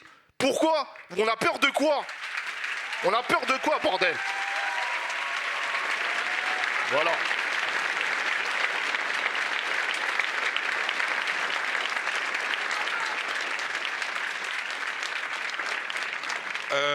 Ok. Dur après Farid de passer, on va quand même essayer. À chaque fois je passe derrière lui, donc c'est toujours compliqué pour moi, parce que voilà. Donc le 18, on a montré donc la puissance réelle qui est encore au métro, donc 95% de grévistes. Donc voilà, quand même gros score. Voilà.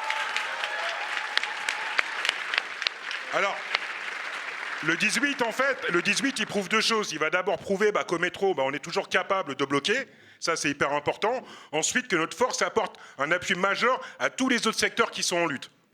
Mais il faut savoir, en fait, qu'on s'est quand même raté, parce que les grévistes du 18 au métro auraient pu être un appui décisif, en fait, pour celles et ceux qui ont fait le 10. Et au lieu de ça, on a fonctionné à l'envers. C'est-à-dire, les appels des organisations représentatives étaient clairs. Le 10, vous allez manifester. Et le 18, vous allez faire grève. Voilà. Donc, résultat, 2 journées séparées, aucune jonction réelle et une division qui nous affaiblit tous, en vérité. Donc voilà. Ensuite, un grand merci donc, pour tout ça à l'intersyndicale et aux bureaucraties syndicales pour ce sabotage réussi. Bravo à vous, les gars. Ensuite, le 18, il y a au métro quand même un flagrant délit de sabotage en ce qui concerne les suites du 18. L'absence de piquet proposé par les organes représentatifs a fait qu'il était quasiment impossible de mettre en place des AG. Et donc cela a empêché les grévistes de décider d'eux-mêmes en fait de la suite à donner à leur grève. La grève est restée verrouillée en haut, limitée à une logique de pression de 24 heures avec des revendications catégorielles, c'est ce que disait Farid, ces fameuses primes, hein, parce que nous à la RATP en off, il faut le savoir, hein, nous c'est une prime en fait qui nous intéressait. Donc nous, le bien-être des citoyens, on s'en fout apparemment, sauf nous évidemment, Yacine qui est aussi là-bas de la RATP, mais nous c'était avant tout l'oseille, donc nous on l'a vraiment de travers, nous qui nous disons des vrais militants, et c'est aussi pour ça que nous sommes là avec vous, et d'ailleurs merci pour votre accueil, hein. On a oublié de vous remercier pour ça.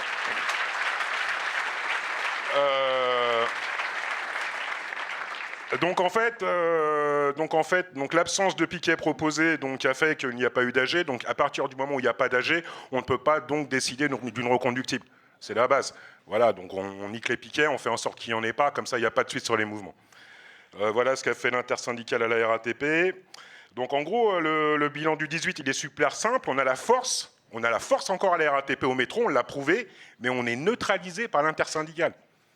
Elle est forte ou pas celle-là? C'est-à-dire qu'en fait, on a l'énergie pour y aller, mais on nous dit t'y vas pas. Pourquoi? Parce qu'en fait, ils font tout ce qu'ils peuvent pour pas qu'on y aille. Ils sont en train de te démotiver les gars, ils sont en train de te les cartonner. Via aussi la direction de la RATP, il faut dire ce qui est. Moi, j'ai pas peur, j'annonce des choses devant les caméras, tout ça, pour que ceux qui sortent la tête, des gars comme Farid, moi, Yacine ou autres, en fait, on se fasse décapiter. Mais avec nous, ça marche pas. Même pas peur. Vraiment, même pas peur. Ça va au-delà. Pourquoi? Parce qu'en vérité, ce qu'on mène, ça va au-delà de la simple condition de Farid, de ma simple condition. On participe à quelque chose qui est juste énorme. C'est ce que disait Monsieur London, là-bas. Monsieur, excusez-moi, économiste, hein, moi je... Voilà, j'ai appris à compter, addition, après je sais plus. Donc voilà, plus sérieusement, par contre... donc le rapport de force voilà, qu'on a encore offéré particulièrement au métro et au RER est clairement neutralisé par l'intersyndicale, la bureaucratie syndicale, et ça faut le savoir, c'est hyper important. Alors Farid et moi par exemple, c'est pas la faute d'avoir essayé notamment pour faire débrayer ne serait-ce que 24 heures, c'était en début d'été le métro. On a tout fait en fait pour faire en sorte qu'il y ait au moins un mouvement au métro pour dénoncer justement le génocide palestinien.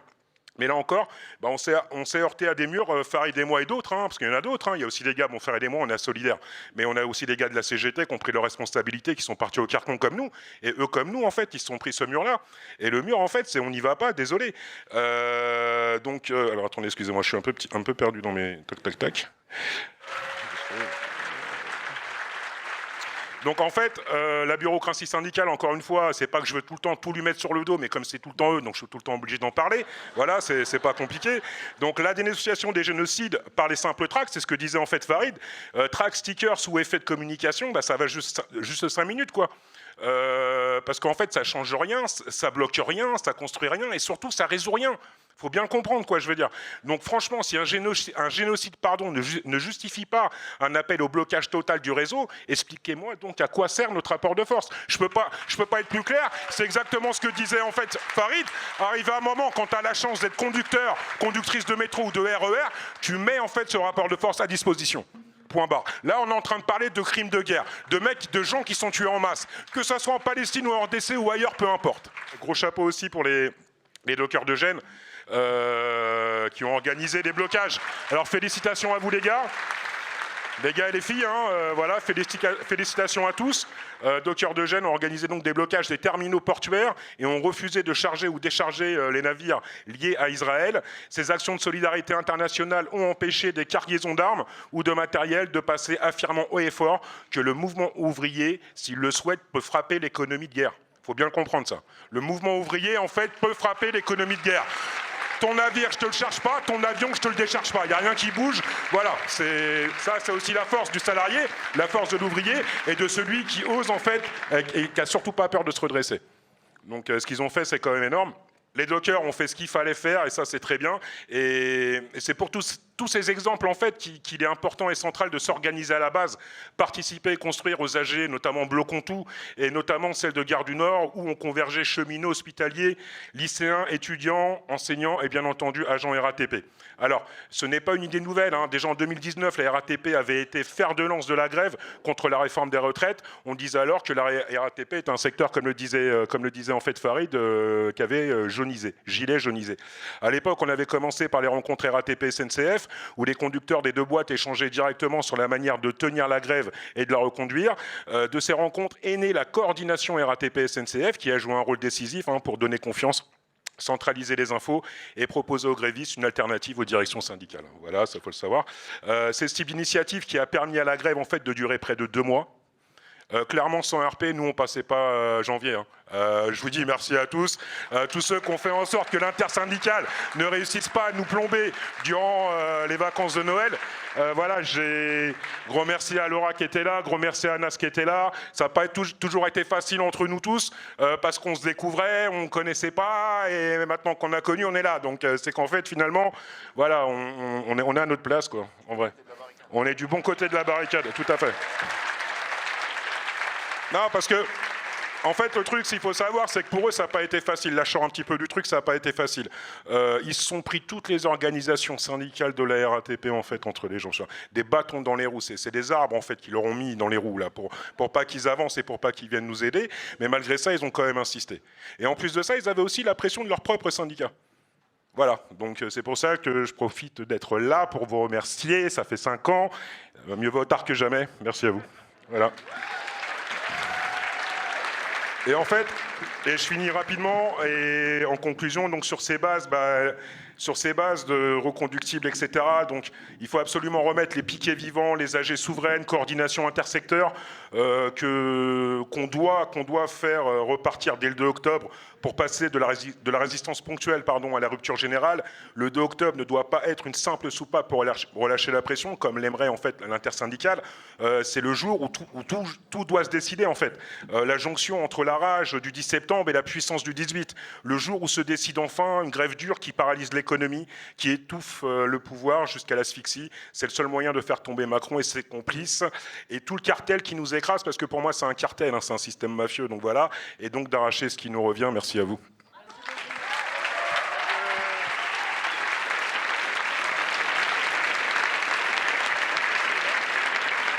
Merci beaucoup.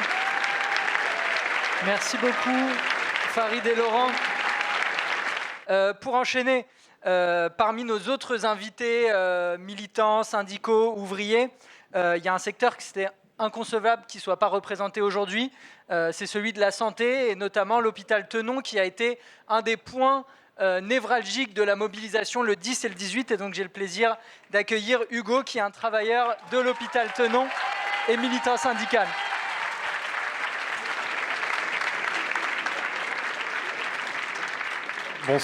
Bonsoir à toutes et tous.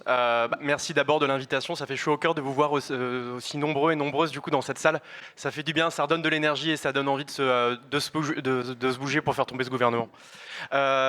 Donc du coup, oui, je m'appelle Hugo, je suis soignant à l'hôpital Tenon à la PHP et je suis aussi militant CGT. Donc je voulais d'abord commencer par vous parler un peu de la mobilisation dans les hôpitaux ces dernières semaines.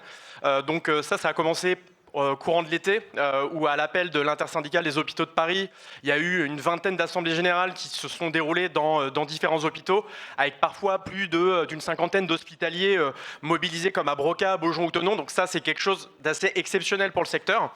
Et après, derrière, au niveau du 18 et du 10, il y a eu plus de 7% de grévistes au niveau national. Donc ça, c'est pareil, d'habitude, on se mobilise à 4%, ce genre de truc. Donc ça aussi, c'est assez significatif. Et en fait, on s'en rend bien compte quand on fait les tournées de service.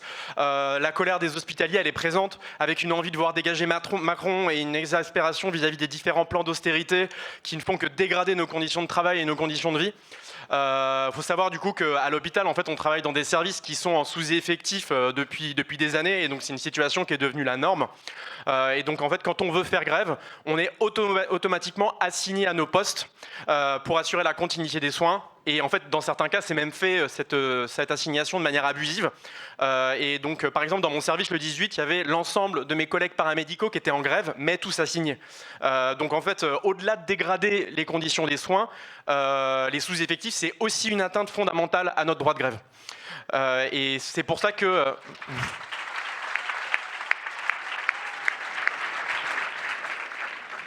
Et c'est aussi pour ça que si jamais on veut se faire entendre, les hospitaliers, nous, on a besoin de vous.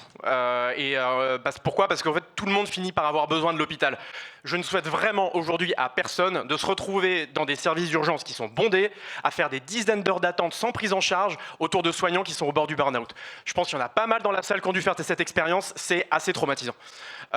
Et justement, du coup, le 10 et le 18, on a réussi à se rassembler nombreux et nombreux devant l'hôpital Tenon, en soutien aux soignants assignés, avec des agents de nettoyage de l'hôpital, des lycéens, des profs du quartier, des agents du dépôt de la RATP de Lagny, des militants antiracistes, etc., etc. Et donc le 10, on a même envahi la cour de l'hôpital, ce qui est pour moi en fait un signal qui est hyper fort, parce que du coup, en fait, cet hôpital, c'est avant vous le vôtre, les camarades, donc merci à vous.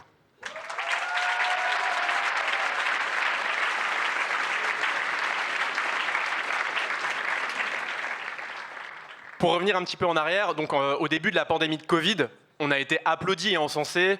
Notre sacrifice, en fait, il s'est rendu nécessaire pour compenser la gestion catastrophique de l'épidémie par l'État. Et depuis, en fait, la situation, elle s'est encore aggravée. Pour vous donner quelques exemples, dans les PAD du CHU de Bordeaux, il y a des patients du coup qui sont douchés tous les 3 mois. Faute de place, il y a une collègue à la PHP qui a dû renvoyer à la rue une femme enceinte qui était atteinte du VIH, à un état avancé. Il y a une autre collègue dans mon hôpital qui, faute de matériel, a dû laver un patient avec une éponge du type de celle qu'on utilise pour laver le sol. Voilà. Donc en fait, ce qu'on peut être sûr, c'est que la classe dirigeante, elle en a strictement rien à carrer de nous. Elle va continuer à nous taper dessus dans un objectif de financer l'industrie de l'armement et envoyer des armes à Israël. Donc je ne vais pas revenir tout ce qui a été dit par les camarades. Mais cette bourgeoisie, du coup, elle prépare nos enfants à se faire massacrer au front, pendant que nous, soignants, on va devoir les rafistoler dans les hôpitaux de guerre qui vont construire en France, du coup, début 2026. Donc c'est maintenant, en fait, que ça se passe. Donc c'est pour ça, les camarades, il faut qu'on revendique pas 1 euro, pas une vie, pas un soignant pour leur guerre.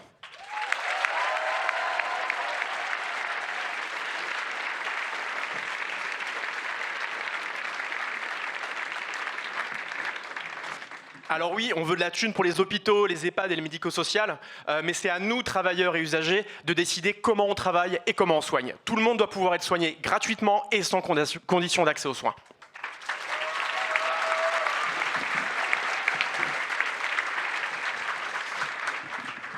Pour revenir un petit peu du coup à l'atmosphère générale qu'il y a actuellement dans le pays, donc on le sait, on est dans une crise sociale et politique qui est ultra profonde, et c'est clairement pas le PS avec son budget d'austérité de 20 milliards ou une pauvre taxe Zuckman ridicule qui va changer la donne. Et même ça, en fait, c'en est trop pour la bourgeoisie qui menace d'une grande mobilisation patronale si celle-ci est mise en place. Donc on a clairement rien à attendre d'eux et on n'est pas seul. Du coup, le 9 septembre, il y a un sondage qui a été fait, qui a dit qu'il y a 64% de la population qui veut la démission de Macron. Donc c'est nous qui sommes majoritaires, les camarades. Donc tenons-le nous pour dit, une bonne fois pour toutes. Il faut qu'on en soit convaincus, quoi.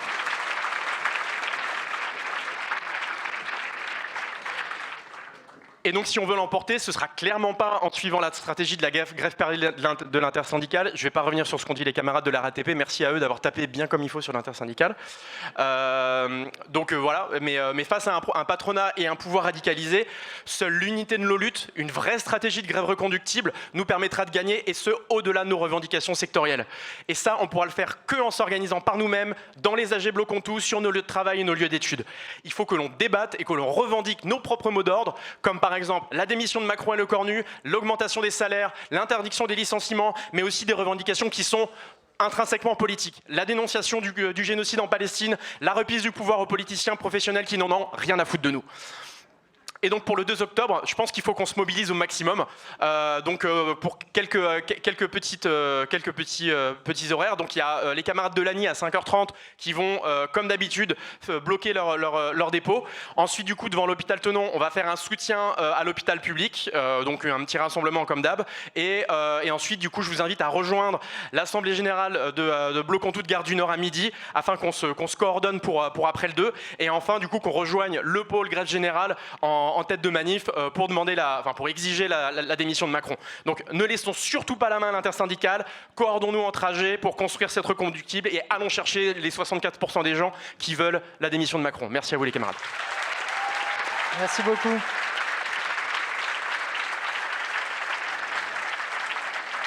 Merci beaucoup Hugo. Et pour enchaîner, on avait envie de présenter une initiative qui a été menée par des cheminots et des profs dans le 93 et qui incarne justement ces convergences interpro et ces militantismes croisés entre les secteurs qui ont été organisés autour du 10, du 18 et qui sont porteurs de perspectives pour la suite.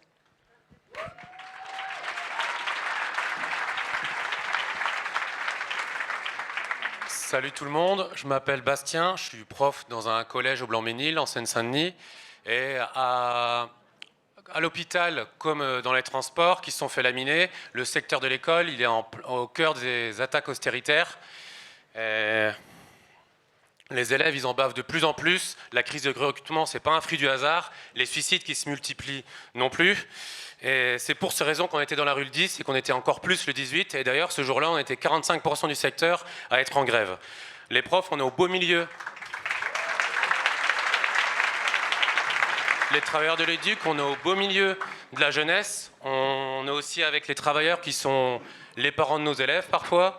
On travaille avec des métiers précaires, on travaille avec des enfants qui sont des descendants d'immigrés ou parfois des immigrés. On travaille avec des femmes qui subissent de plein fouet les attaques austéritaires du secteur. Bien sûr, tous les jours, on doit se battre fermement contre cette austérité. Elle a des conséquences concrètes sur notre quotidien, mais on ne peut pas se contenter de revendications de moyens. Il faut se demander des moyens, pourquoi faire ? Parce que des moyens pour réarmer les esprits et passer de 28 000 à 80 000 réservistes comme le veut l'armée, non merci. Moi, je ne suis pas devenu prof pour jeter des adolescents dans les abattoirs.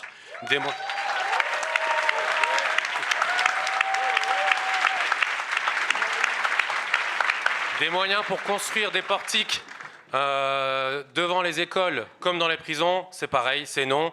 Des moyens pour harceler les élèves qui sont supposés musulmanes, c'est mort. Ou encore des moyens...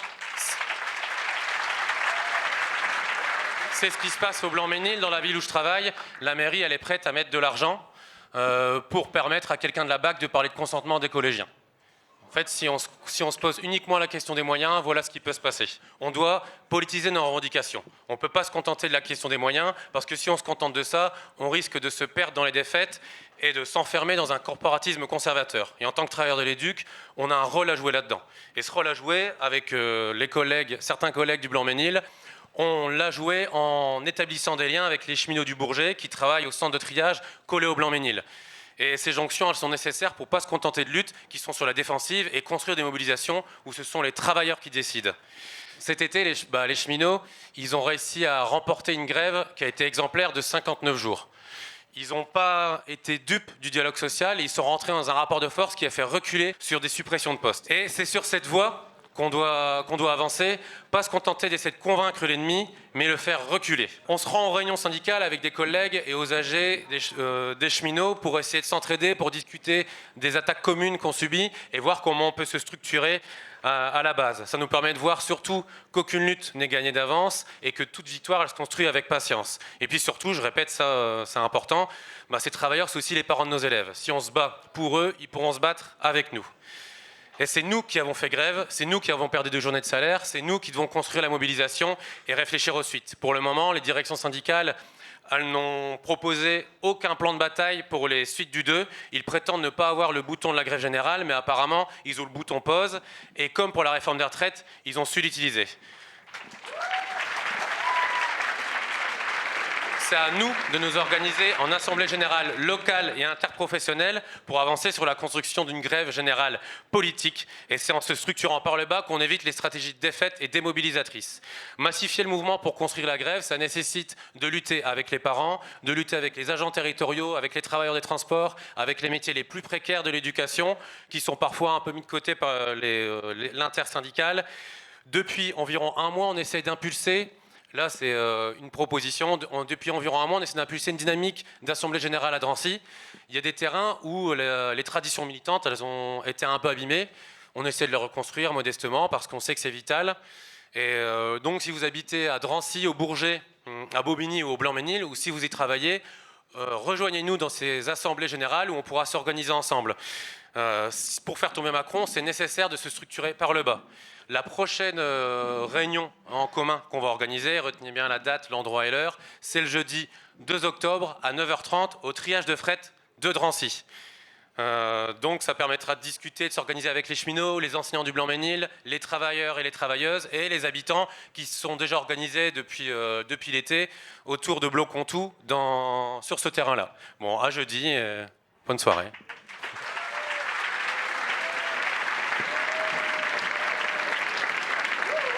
Ouais, bonjour tout le monde, moi c'est Laura, du coup je suis cheminote sur le site le triage fret du Bourget, donc je travaille avec Anas aussi. Et comme l'a dit Bastien, un peu dans la continuité de son intervention, c'est vrai qu'on a, depuis le début en fait de ce mouvement, depuis l'été même, on a commencé à discuter à comment on pourrait remettre sur pied un peu les assemblées générales pour s'organiser à la base et pour essayer de construire l'auto-organisation. Nous, au niveau du Bourget, donc il y a eu la grève cet été, mais il y a eu aussi les cheminots plus en général de la région de Paris-Nord avec Sudrail Paris-Nord. Moi, je suis militante aussi à Sudrail. On a commencé à discuter justement de voir comment on analysait un peu ce qui était en train de se passer. On a vu directement que c'était pas ni un mouvement pur cheminot, ni un mouvement classique, disons, de grève contre une réforme, etc., mais un mouvement éminemment politique, comme ça a été dit par d'autres camarades. Et de ce point de vue-là, pour nous, c'était important de ne pas uniquement regarder la question de chiffres de grévistes, parce qu'on a souvent cette tendance-là, les syndicalistes, à regarder les chiffres de grève et de dire, bon, il y a combien, etc., et de mettre cette loupe-là, entre guillemets, pour analyser les mouvements. Et on a dit, il faut regarder aussi le ras-le-bol général qui est en train de s'exprimer depuis cet été et la crise politique énorme qu'il y a, comme ça a été dit par plusieurs camarades. Et c'est pour ça qu'avec Sudrail Paris-Nord, dès le 10, on a voulu pondre un appel qui est un appel à se rassembler sur le parvis de la gare du Nord, à faire de la gare du Nord un point de ralliement de toutes les colères qui s'exprimaient, qui se voyaient un peu émerger un peu partout, en mettant en avant aussi des mots d'ordre clairs qui pour nous étaient ceux qui émergeaient un peu de la situation et de ce qu'on entendait à droite et à gauche. Donc la question de l'argent, qu'on veut de l'argent pour les services publics et pour les salaires et pas pour l'armée, c'était la première chose, mais aussi de dire qu'on était pour que ce génocide à Gaza s'arrête, de soutenir la flottille aussi comme ça a été dit, et de dire haut et fort qu'on veut la démission de Macron et qu'on ne va pas se contenter juste des revendications économiques. Donc ça c'était important parce qu'on nous dit souvent mais bon, le mouvement est flou, on ne sait pas trop pourquoi on se mobilise. Ben là, en fait, nous, on a voulu mettre sur la table ces revendications-là et appeler énormément de secteurs, les travailleurs de la RATP, des hospitaliers, des lycéens, des étudiants, à venir sur le parvis de la gare du Nord en discuter et s'organiser à la base. Et c'est ce qu'on a fait. La réponse a été incroyable, donc j'essaie de faire vite, mais vous avez pu suivre sûrement sur les réseaux sociaux, mais à la fois le 10 et le 18, on a été des milliers sur le parvis de la gare du Nord, d'une part à faire face à la répression, parce que la répression, la police, l'État, ils ciblent aussi les secteurs qui essayent de s'organiser à la base et de contester la politique de l'intersyndicale.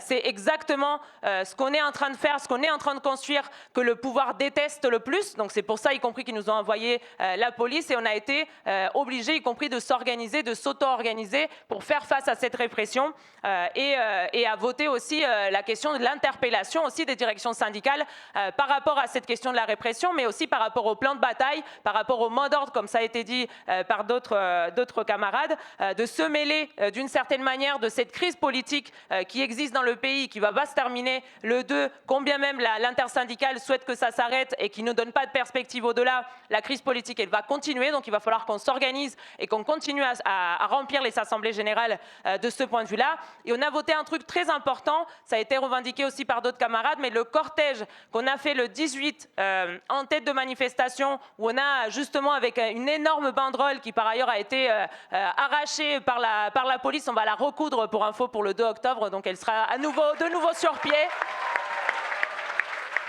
Avec une énorme banderole où c'était marqué Macron démission, grève générale pour tout bloquer. Et je trouve que c'est ultra important qu'il y ait des secteurs qui se soient rassemblés ce jour-là ensemble pour manifester, étudiants, travailleurs de différents secteurs, anciens gilets jaunes, etc., pour porter ces mots d'ordre-là et déborder, y compris l'intersyndicale. Moi, je pensais à l'anecdote qu'on a fait. Laurent, il parlait de la coordination RATP-SNCF en 2019. En 2019, on a envahi le siège de la CFDT et Anas, il avait dit dit, on veut dire à Laurent Berger, qui était à ce moment-là le chef de la CFDT, qu'il n'y a pas de mouton dans ce mouvement. Donc même si Berger il n'est plus là, parce que la bureaucratie syndicale elle reste la même, il n'y a toujours pas de mouton et c'est pour ça qu'on ne s'est pas rangé derrière l'intersyndicale dans la manifestation et qu'on est parti en tête pour la prendre et pour porter nos mots d'ordre. Je finis sur ça, juste pour ouvrir la discussion et pour, je pense que le truc qu'on est en train de faire à Gare du Nord, je disais, c'est important parce que les assemblées générales, on a commencé à structurer des commissions, la commission grève générale, la commission coordination avec d'autres assemblées aussi qui est mise en place, la commission revendication pour continuer à construire aussi notre programme et nos mots d'ordre de pourquoi on se bat et remplir nos cahiers de revendication. C'est quelque chose d'important pour que le mouvement il puisse continuer d'exister.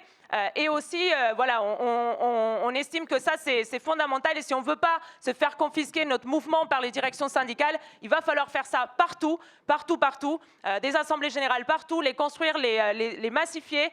Et j'appelle donc tout le monde à venir. On remet le couvert donc le 2 octobre à midi sur le parvis de la Gare du Nord. Je vous invite nombreux et nombreuses à venir pour, encore une fois, dire qu'on ne va pas être des moutons, qu'on ne va pas se ranger derrière l'intersyndicale et discuter des perspectives de ce mouvement ensemble. Merci beaucoup. Merci beaucoup. Quelques mots de conclusion déjà pour vous remercier toutes et tous, pour s'excuser auprès des personnes qui n'ont pas pu parler. On va organiser beaucoup d'échéances comme celle-là pour continuer. Il y a évidemment les AG du mouvement à investir. Aujourd'hui, on était plus de 900 ici, plus de 900 en live sur les différents réseaux. Donc c'est important, ça montre qu'il y a une envie de s'organiser.